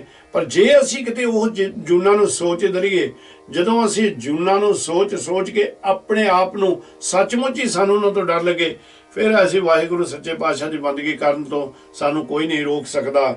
ਇਸ ਕਰਕੇ ਮਹਾਰਾਜ ਸੱਚੇ ਪਾਤਸ਼ਾਹ ਕਹਿੰਦੇ ਨੇ ਇਹ ਆਉਂਦੇ ਨੇ ਜਾਂਦੇ ਨੇ, ਬਸ ਇਹੀ ਇਹਨਾਂ ਦੀ ਕਿਰਤ ਬਣੀ ਰਹਿੰਦੀ ਹੈ। ਪੂਰਬ ਲਿਖਿਆ ਕਿਉਂ ਮੇਟੀਐ ਲਿਖਿਆ ਲੇਖ ਰਜਾਏ। ਹੁਣ ਕਈ ਇਹ ਕਹਾਵਤ ਹੀ ਬਣ ਜਾਂਦੀ ਤੇ ਕਈ ਇਹਦੂ ਚੀਤੇ ਯਕੀਨ ਵੀ ਨਹੀਂ ਕਰਦੇ ਵੀ ਅਸੀਂ ਪੂਰਬਲੇ ਕਰਮ ਜਿਹੜੇ ਸਾਡੇ ਨੇ ਅਸੀਂ ਉਹ ਲਿਖੇ ਹੋਏ ਨੇ, ਜੋ ਪਿਛਲੇ ਜਨਮ ਦੇ ਵਿੱਚ ਅਸੀਂ ਜੋ ਕੀਤਾ ਉਹ ਲਿਖਿਆ ਹੋਇਆ ਸਾਡੇ ਨਾਲ ਇੱਥੇ ਆਉਂਦਾ। ਅਸੀਂ ਉਹਨਾਂ ਨੂੰ ਉਹ ਲੇਖ ਆਪਣੇ ਜਾਲਣਾ ਚਾਹੁੰਦੇ ਹਾਂ, ਖਤਮ ਕਰਨੇ ਚਾਹੁੰਦੇ ਹਾਂ। ਮਹਾਰਾਜ ਵੀ ਸੱਚੇ ਪਾਤਸ਼ਾਹ ਕਹਿੰਦੇ ਨੇ ਲੇਖ ਨਾ ਮਿਟੀ ਹੈ ਸਖੀ ਜੋ ਲਿਖਿਆ ਕਰਤਾਰ। ਜੋ ਅਕਾਲ ਪੁਰਖ ਨੇ ਤੇਰੇ ਮੱਥੇ ਦੇ ਉੱਤੇ ਲੇਖ, ਤੇਰੀ ਚੀਰੀ ਦੇ ਵਿੱਚ ਜਿਹੜੇ ਲੇਖ ਲਿਖਦੇ, ਚੀਰੀ ਕਹਿੰਦੇ ਨੇ ਚਿੱਠੀ ਨੂੰ, ਕਰਮਾਂ ਦੀ ਚਿੱਠੀ, ਜੋ ਲਿਖ ਦਿੱਤਾ ਉਹ ਭਾਈ ਮੇਟ ਨਾ ਕੋਈ ਨਹੀਂ ਕਰ ਸਕਦਾ। ਕੱਕਾ ਕਾਰਨ ਕਰਤਾ ਸੋ ਲਿਖਿਓ ਮੇਟ ਨਾ, ਲਿਖਿਓ ਲੇਖ ਨਾ ਮੇਟ ਤਕੋ। ਕਹਿੰਦੇ ਵੀ ਕੋਈ ਨਹੀਂ ਉਹਨਾਂ ਨੂੰ ਮੇਟ ਸਕਦਾ ਗੁਰੂ ਤੋਂ ਇਲਾਵਾ। ਇੱਕ ਵਾਹਿਗੁਰੂ ਹੀ ਹੈ ਜਿਹੜਾ ਇਹ ਲੇਖਾਂ ਨੂੰ ਮੇਟ ਸਕਦਾ। ਸੋ ਮਹਾਰਾਜ ਸੱਚੇ ਪਾਤਸ਼ਾਹ ਜੀ ਕਹਿੰਦੇ ਨੇ ਪੂਰਬ ਲਿਖਿਆ ਕਿਉਂ ਮੇਟੀ ਹੈ, ਕਿੱਦਾਂ ਉਹ ਖਤਮ ਹੋਵੇਗਾ। ਲਿਖਿਆ ਲੇਖ ਰਜਾਏ, ਉਹ ਪ੍ਰਮਾਤਮਾ ਨੇ ਜਿਹੜੇ ਸਾਡੇ ਲੇਖ ਲਿਖੇ ਨੇ। ਹੁਣ ਕਈ ਇੱਥੇ ਤੁਸੀਂ ਦੇਖਿਓ, ਜੇ ਕਿਸੇ ਨਾਲ ਤੁਸੀਂ ਗੱਲ ਕਰੋ ਨਾ ਤੇ ਉਹਨਾਂ ਨੂੰ, ਆਪਾਂ ਨੂੰ ਸਾਰਿਆਂ ਨੂੰ ਮੈਜੋਰਿਟੀ ਦੇ ਵਿੱਚ ਆਪਾਂ ਨੂੰ ਪਿਛਲੇ ਜਨਮਾਂ ਦਾ ਆਪਾਂ ਨੂੰ ਕੋਈ ਗਿਆਨ ਨਹੀਂ ਹੈ। ਪਰ ਕਰੋ ਬੰਦਗੀ, ਆ ਜਾਓ, ਲਾਓ ਸਮਾਂ, ਪੁੱਛੋ ਆਪਣੇ ਵਾਹਿਗੁਰੂ ਨੂੰ, ਆਣ ਕੇ ਪੁੱਛੋ ਆਪਣੇ ਨਿਰੰਕਾਰ ਨੂੰ, ਬਣ ਜਾਓ ਗੁਰੂ ਵਾਲੇ, ਪੁੱਛੋ ਆਪਣੇ ਗੁਰੂ ਨੂੰ ਵੀ ਮੇਰਾ ਪਿਛਲਾ ਜਨਮ ਕਿਸ ਤਰ੍ਹਾਂ ਦਾ ਸੀ। ਤੇ ਕਈ ਵਾਰ ਬੜਾ ਡਰਾਉਣਾ ਆਉਂਦਾ ਜਿਹੜੇ ਜਨਮਾਂ ਚ ਆਏ। ਅੱਬਲ ਤਾਂ ਆਪਾਂ ਨੂੰ ਪਿਛਲੇ ਜਨਮ ਦੀ ਦੁਬਾਰੇ ਜਾਣਨ ਦੇ ਗਿਆਨ ਲੈਣਾ ਹੀ ਨਹੀਂ ਚਾਹੀਦਾ। ਜੇ ਕਿਤੇ ਹਟ ਕਰਕੇ ਲੈ ਜਾਣਾ ਤਾਂ ਪਸੀਨੇ ਛੁੱਟ ਜਾਂਦੇ। ਕਈ ਐਸੇ ਜਨਮਾਂ ਦੀ ਤੁਹਾਨੂੰ ਮਹਾਰਾਜ ਸੱਚੇ ਪਾਤਸ਼ਾਹ ਦਿਖਾ ਦਿੰਦੇ ਨੇ। ਸਾਨੂੰ ਆਹ ਜਨਮ ਸਫਲ ਕਰਕੇ ਅਗਾਂਹ ਜਾ ਕੇ ਇਹ ਜਨਮ ਮਰਨ ਦੇ ਚੱਕਰ ਨੂੰ ਖਤਮ ਕਰਨਾ ਚਾਹੀਦਾ। ਇਸ ਵਾਸਤੇ ਆਪਾਂ ਸੰਸਾਰ ਦੇ ਉੱਤੇ ਆਏ ਹੋਏ ਹਾਂ। ਬਿਨ ਹਰ ਨਾਮ ਨਾ ਛੁੱਟੀਐ ਗੁਰਮਤਿ ਮਿਲੈ ਮਿਲਾਏ। ਸੋ ਸਤਿਗੁਰ ਕਹਿੰਦੇ ਨੇ ਪਿਛਲੇ ਲੇਖ ਤੂੰ ਮੇਟਣ ਵਾਸਤੇ ਆਇਆ ਤੇ ਸ਼ੁਭ ਕਰਮ ਕਰਨ ਵਾਸਤੇ ਸੰਸਾਰ ਤੇ ਆਇਆ, ਪਰ ਹਰੀ ਦੇ ਪ੍ਰੀਤਮ ਦੇ ਨਾਮ ਤੋਂ ਬਗੈਰ ਤੂੰ ਪਿਛਲੇ ਲੇਖਾਂ ਤੋਂ ਨਹੀਂ ਛੁੱਟ ਸਕਿਆ। ਤੇਰਾ ਲੇਖਾ ਜੋਖਾ ਨਹੀਂ ਹੋਣਾ। ਗੁਰਮਤਿ ਮਿਲੇ ਮਿਲਾਏ, ਤੇ ਗੁਰੂ ਤੋਂ ਗਿਆਨ ਲੈ ਕੇ ਉਹ ਗਿਆਨ ਦੇ ਉੱਤੇ ਚੱਲ ਕੇ ਉਹਦੀ ਰਜ਼ਾ ਦੇ ਵਿੱਚ ਆਣ ਕੇ ਅਕਾਲ ਪੁਰਖ ਦੇ ਨਾਲ ਸਾਡਾ ਮਿਲਾਪ ਹੋ ਜਾਂਦਾ ਹੈ। ਤਿਸ ਬਿਨ ਮੇਰਾ ਕੋ ਨਹੀਂ ਜਿਸ ਕਾ ਜਿਉ ਪ੍ਰਾਨ। ਆਖੋ ਇੱਕ ਵਾਰ ਸਤਨਾਮ ਸ੍ਰੀ ਵਾਹਿਗੁਰੂ, ਕਹੋ ਇੱਕ ਵਾਰ ਇਹ ਚੀਜ਼ ਨੂੰ ਕਿ ਤਿਸ ਬਿਨ ਮੇਰਾ ਕੋ ਨਹੀਂ। हे ਪ੍ਰੀਤਮਾ, हे ਵਾਹਿਗੁਰੂ ਅਕਾਲ ਪੁਰਖ ਨਿਰੰਕਾਰ ਸੱਚੇ ਪਾਤਸ਼ਾਹ ਜੀ, ਤੇਰੇ ਤੋਂ ਬਗੈਰ ਮੇਰਾ ਕੋਈ ਨਹੀਂ। ਮੈਨੂੰ ਕੋਈ ਨਹੀਂ ਇਸ ਸੰਸਾਰ ਦੇ ਉੱਤੇ ਢੋਈ ਦੇਣ ਵਾਲਾ, ਕੋਈ ਨਹੀਂ ਹੈ ਮੇਰਾ ਮਹਾਰਾਜ ਸੱਚੇ ਪਾਤਸ਼ਾਹ। ਤੇ ਇਸ ਕਾਰਨ ਕਰਕੇ ਮਹਾਰਾਜ ਸੱਚੇ ਪਾਤਸ਼ਾਹ ਜੀ ਕਿਰਪਾ ਕਰੋ, ਤੁਸੀਂ ਹੀ ਮੇਰੀ ਜਿੰਦ ਦੇ ਰਖਵਾਲੇ ਹੋ ਤੇ ਜਿੰਦ ਦੇ ਵਿੱਚ ਜਿਹੜੇ ਤੁਸੀਂ ਪ੍ਰਾਣ ਦਿੱਤੇ ਹੋ ਉਹਦੇ ਵੀ ਰਾਖਾ ਤੁਸੀਂ ਹੋ, ਤੇ ਤੋਂ ਬਗੈਰ ਮੇਰਾ ਕੋਈ ਰਾਖਾ ਨਹੀਂ ਹੈ। ਹਉਮੈ ਮਮਤਾ ਜਲ ਬਲੋਂ ਲੋਭ ਜਲੋਂ ਅਭਿਮਾਨ। ਦੇਖੋ ਜਿੱਥੇ ਵੀ ਮਹਾਰਾਜ ਸੱਚੇ ਪਾਤਸ਼ਾਹ ਨੇ ਕਿੱਡੀ ਕਮਾਲ ਦੀ ਗੱਲ ਕੀਤੀ। ਜਿੱਦਾਂ ਅਸੀਂ ਵੀ ਆਪ ਜੀ ਦੀ ਸੇਵਾ ਕਰਦੇ ਹਾਂ, ਉਦਾਂ ਦਾ ਕੋਸ਼ਿਸ਼ ਕਰ ਰਹੇ ਹਾਂ ਵੀ ਭਾਈ ਥੋੜਾ ਗਿਆਨ ਸਾਨੂੰ ਆ ਜਾਵੇ। ਜਿੱਥੇ ਵੀ ਹਉਮੈ ਆਏਗੀ ਮੈਜੋਰਿਟੀ ਦੇ ਵਿੱਚ ਨਾਲ ਮਮਤਾ ਜ਼ਰੂਰ ਮਹਾਰਾਜ ਸੱਚੇ ਪਾਤਸ਼ਾਹ ਰੱਖਣਗੇ। ਹਉਮੈ ਤੇ ਮਮਤਾ ਨੂੰ ਬੇਅੰਤ ਵਾਰ ਲਿਖਿਆ ਮਹਾਰਾਜ ਨੇ, ਕਿਉਂਕਿ ਜਿਹੜੀ ਹਉਮੈ ਆ ਤੇ ਇਹ ਮਮਤਾ ਜਿਹੜਾ ਮੋਹ ਹੈ, ਮੇਰੀ ਜਿਹੜੀ ਆ, ਇਹ ਵੱਡੇ ਦੋ ਜਿਹੜੇ ਦੈਂਤ ਨੇ। ਇਹ ਵੱਡੇ ਰਾਖਸ਼ ਨੇ ਜਿਨ੍ਹਾਂ ਦੇ ਅਧੀਨ ਬਾਕੀ ਸਾਰੇ ਰਾਖਸ਼ ਜਿਹੜੇ ਤੱਤ ਨੇ, ਜਿਹੜੇ ਵਾਹਿਗੁਰੂ ਤੋਂ ਸਾਨੂੰ ਦੂਰ ਲੈ ਕੇ ਜਾਂਦੇ ਨੇ, ਉਹ ਨੇ। ਤੇ ਮਹਾਰਾਜ ਕਹਿੰਦੇ ਵੀ ਤੁਸੀਂ ਛੋਟੇ ਛੋਟੇ ਉਹਨਾਂ ਤੱਤਾਂ ਨੂੰ ਕਾਹਨੂੰ ਮਾਰਨ ਦੀ ਜ਼ਰੂਰਤ ਹੈ? ਉਹਨਾਂ ਦੇ ਜਿਹੜੇ ਵੱਡੇ ਤੱਤ ਨੇ, ਇਹਨਾਂ ਦੇ ਜਿਹੜੇ ਮਾਂ-ਬਾਪ ਨੇ, ਉਹਨਾਂ ਨੂੰ ਖਤਮ ਕਰ ਦਿਓ ਦੋਨਾਂ ਨੂੰ। ਪਹਿਲਾਂ ਫੜੋ ਹੀ ਜੜ ਨੂੰ। ਜਦੋਂ ਤੁਸੀਂ ਜੜ ਨੂੰ ਫੜ ਲਏ ਤਾਂ ਦਰਖਤ ਆਪਣੇ ਆਪ ਹੀ ਸੁੱਕ ਜਾਣਾ, ਬਾਕੀ ਸਾਰੇ ਆਪਣੇ ਆਪ ਹੀ ਚਲੇ ਜਾਣੇ ਨੇ। ਜਿਸ ਲਈ ਇਹ ਦੋ ਫੜ ਲਏ ਆਪਾਂ, ਹਉਮੈ ਤੇ ਮਮਤਾ। ਮਹਾਰਾਜ ਸੱਚੇ ਪਾਤਸ਼ਾਹ ਕਹਿੰਦੇ ਨੇ, ਉਹ ਵਾਹਿਗੁਰੂ ਸਤਿਗੁਰ ਸੱਚੇ ਪਾਤਸ਼ਾਹ ਦੀ ਨਾਮ ਦੇ ਵਿੱਚ ਏਡੀ ਤਾਕਤ ਹੈ, ਇਹ ਹਉਮੈ ਤੇ ਮਮਤਾ ਨੂੰ ਜਾਲ ਕੇ ਸਿੱਟ ਦਿੰਦੇ ਨੇ, ਖਤਮ ਕਰ ਦਿੰਦੇ। ਇੱਥੇ ਹੀ ਨਹੀਂ, ਕਹਿੰਦੇ ਵੀ ਇਹਨਾਂ ਦੇ ਜਿਹੜੇ ਨਾਲ ਦੇ ਭਾਈਬੰਦ ਨੇ, ਲੋਭ ਤੇ ਅਭਿਮਾਨ, ਉਹ ਵੀ ਸੜ ਜਾਂਦੇ ਹਨ।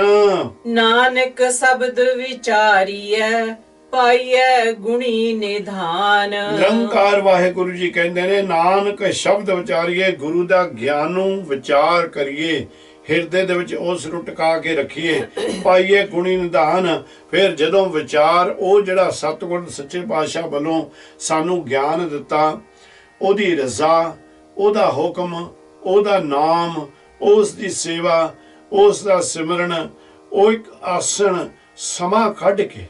ਮੈਂ ਹਰ ਵਾਰੀ ਇਹ ਬੇਨਤੀ ਅੰਤ ਦੇ ਉੱਤੇ ਕਰਦਾ ਹੁੰਦਾ, ਭਾਈ ਇਹ ਠੀਕ ਹੈ ਸਾਡੇ ਕੋਲ ਰਸਨਾ ਦੇ ਵਿੱਚ ਐਡਾ ਸ਼ਾਇਦ ਰਸ ਨਾ ਹੋਵੇ, ਪਰ ਸਾਡੀ ਭਾਵਨਾ ਦੇਖਿਓ, ਇਹ ਨਾ ਦੇਖਿਓ। ਅਸੀਂ ਬੇਨਤੀ ਇਹ ਆਪ ਜੀ ਨੂੰ ਕਰਦੇ ਹਾਂ ਕਿ ਜਿਹੜਾ ਸਤਿਗੁਰ ਸੱਚੇ ਪਾਤਸ਼ਾਹ ਦਾ ਜਿਹੜਾ ਸਾਨੂੰ ਹੁਕਮ ਲੱਗਾ ਹੋਇਆ ਹੈ, ਸਤਿਗੁਰ ਸੱਚੇ ਪਾਤਸ਼ਾਹ ਦੀ ਜਿਹੜੀ ਰਜ਼ਾ ਹੈ, ਸਤਿਗੁਰ ਸੱਚੇ ਪਾਤਸ਼ਾਹ ਦਾ ਜਿਹੜਾ ਗਿਆਨ ਹੈ, ਉਹ ਗਿਆਨ ਦੇ ਵਿੱਚ ਜਦੋਂ ਆਪਾਂ ਜੀਵਨ ਬਤੀਤ ਕਰਨਾ ਸ਼ੁਰੂ ਕਰ ਦੇਵਾਂਗੇ, ਉਹਦੇ ਦੱਸੇ ਹੋਏ ਰਾਹ ਦੇ ਉੱਤੇ ਚੱਲਣਾ ਸ਼ੁਰੂ ਕਰ ਦੇਵਾਂਗੇ, ਫਿਰ ਐਸਾ ਕੋਈ ਦੁਨੀਆ ਦਾ ਸੁੱਖ ਨਹੀਂ ਜਿਹੜਾ ਤੁਹਾਡੇ ਕੋਲੋਂ ਤੁਹਾਨੂੰ ਸਤਿਗੁਰ ਸੱਚੇ ਪਾਤਸ਼ਾਹ ਜੀ ਨਾ ਦੇਣਗੇ। ਤੇ ਐਸਾ ਕੋਈ ਦੁੱਖ ਨਹੀਂ ਦੁਨੀਆ ਦੇ ਉੱਤੇ, ਵੱਡੇ ਤੋਂ ਵੱਡਾ ਰਾਕਸ਼ ਕੋਈ ਨਹੀਂ ਜਿਹੜਾ ਕਿ ਤੁਹਾਨੂੰ ਆਣ ਕੇ ਚਿੰਤਾ ਦਾ ਰੋਗ ਲਾ ਦੇਵੇ ਜਾਂ ਤੁਹਾਨੂੰ ਵਾਹਿਗੁਰੂ ਤੋਂ ਦੂਰ ਲੈ ਕੇ ਜਾਵੇ। ਤਾਂ ਮਹਾਰਾਜ ਸੱਚੇ ਪਾਤਸ਼ਾਹ ਕਹਿੰਦੇ ਨੇ, ਨਾਨਕ ਸ਼ਬਦ ਵਿਚਾਰੀਏ, ਗੁਰੂ ਦੇ ਸ਼ਬਦ ਦੀ ਵਿਚਾਰ, ਗੁਰੂ ਨਿਰੰਕਾਰ ਸੱਚੇ ਪਾਤਸ਼ਾਹ ਦੇ ਗਿਆਨ ਦੀ ਵਿਚਾਰ, ਉਹਦੇ ਵਿੱਚ ਆਪਣਾ ਜੀਵਨ ਬਤੀਤ ਕਰੀਏ, ਤਾਂ ਫਿਰ ਸਤਿਗੁਰ ਸੱਚੇ ਪਾਤਸ਼ਾਹ ਜੀ ਸ਼ੁਭ ਗੁਣਾਂ ਦੇ ਖਜ਼ਾਨੇ ਬਖਸ਼ਿਸ਼ ਕਰ ਦਿੰਦੇ ਨੇ ਆਪਣੇ ਪਿਆਰੇ ਨੂੰ। ਫਿਰ ਕਿਸੇ ਤਰ੍ਹਾਂ ਦੇ ਦੁੱਖ ਤੇ ਤਕਲੀਫ ਆਪਣੇ ਪਿਆਰੇ ਨੂੰ ਨਹੀਂ ਆਉਣ ਦਿੰਦੇ। ਹਰ ਵੇਲੇ ਉਹ ਪਿਆਰਾ ਨਿਰੰਕਾਰ ਦੇ ਚਰਨਾਂ ਦੇ ਵਿੱਚ ਜੁੜ ਕੇ ਆਨੰਦ ਦਾ ਜੀਵਨ ਇੱਥੇ ਬਤੀਤ ਕਰਦਾ, ਇੱਥੇ ਸੋਭਾ ਪਾ ਕੇ ਜਾਂਦਾ, ਇੱਥੋਂ ਜੀਵਨ ਦੀ ਬਾਜੀ ਨੂੰ ਜਿੱਤ ਜਾਂਦਾ, ਇਸ ਸੰਸਾਰ ਨੂੰ ਜਿੱਤ ਜਾਂਦਾ, ਤੇ ਅਕਾਲ ਪੁਰਖ ਦੇ ਦਰ ਦੇ ਉੱਤੇ ਜਾ ਕੇ ਵੀ ਉਹ ਸੋਭਾ ਪਾਉਂਦਾ। ਅੱਜ ਇੰਨੀ ਹੀ ਸੇਵਾ ਆਪ ਜੀ ਨੇ ਪ੍ਰਵਾਨ ਕਰ ਲੈਣੀ। ਹੋਈਆਂ ਭੁੱਲਾਂ ਚੁੱਕਾਂ ਦੀ ਖਿਮਾ, ਫਤਿਹ ਬੁਲਾ ਕੇ ਛੁੱਟੀਆਂ ਬਖਸ਼ਿਸ਼ ਕਰੋ, ਆ ਕਿਰਪਾ ਕਰਨੀ, ਇਹ ਸਾਡੀ ਸੇਵਾ ਜ਼ਰੂਰ ਪ੍ਰਵਾਨ ਕਰ ਲਿਓ, ਸਾਥ ਦਿਓ। ਅਸੀਂ ਵੀ ਤੁਹਾਡੀ ਕਿਰਪਾ ਦੇ ਨਾਲ ਇਸੇ ਤਰ੍ਹਾਂ ਹੀ ਚੱਲਦੇ ਰਹੀਏ। ਵਾਹਿਗੁਰੂ ਜੀ ਕਾ ਖਾਲਸਾ, ਵਾਹਿਗੁਰੂ ਜੀ ਕੀ ਫਤਿਹ।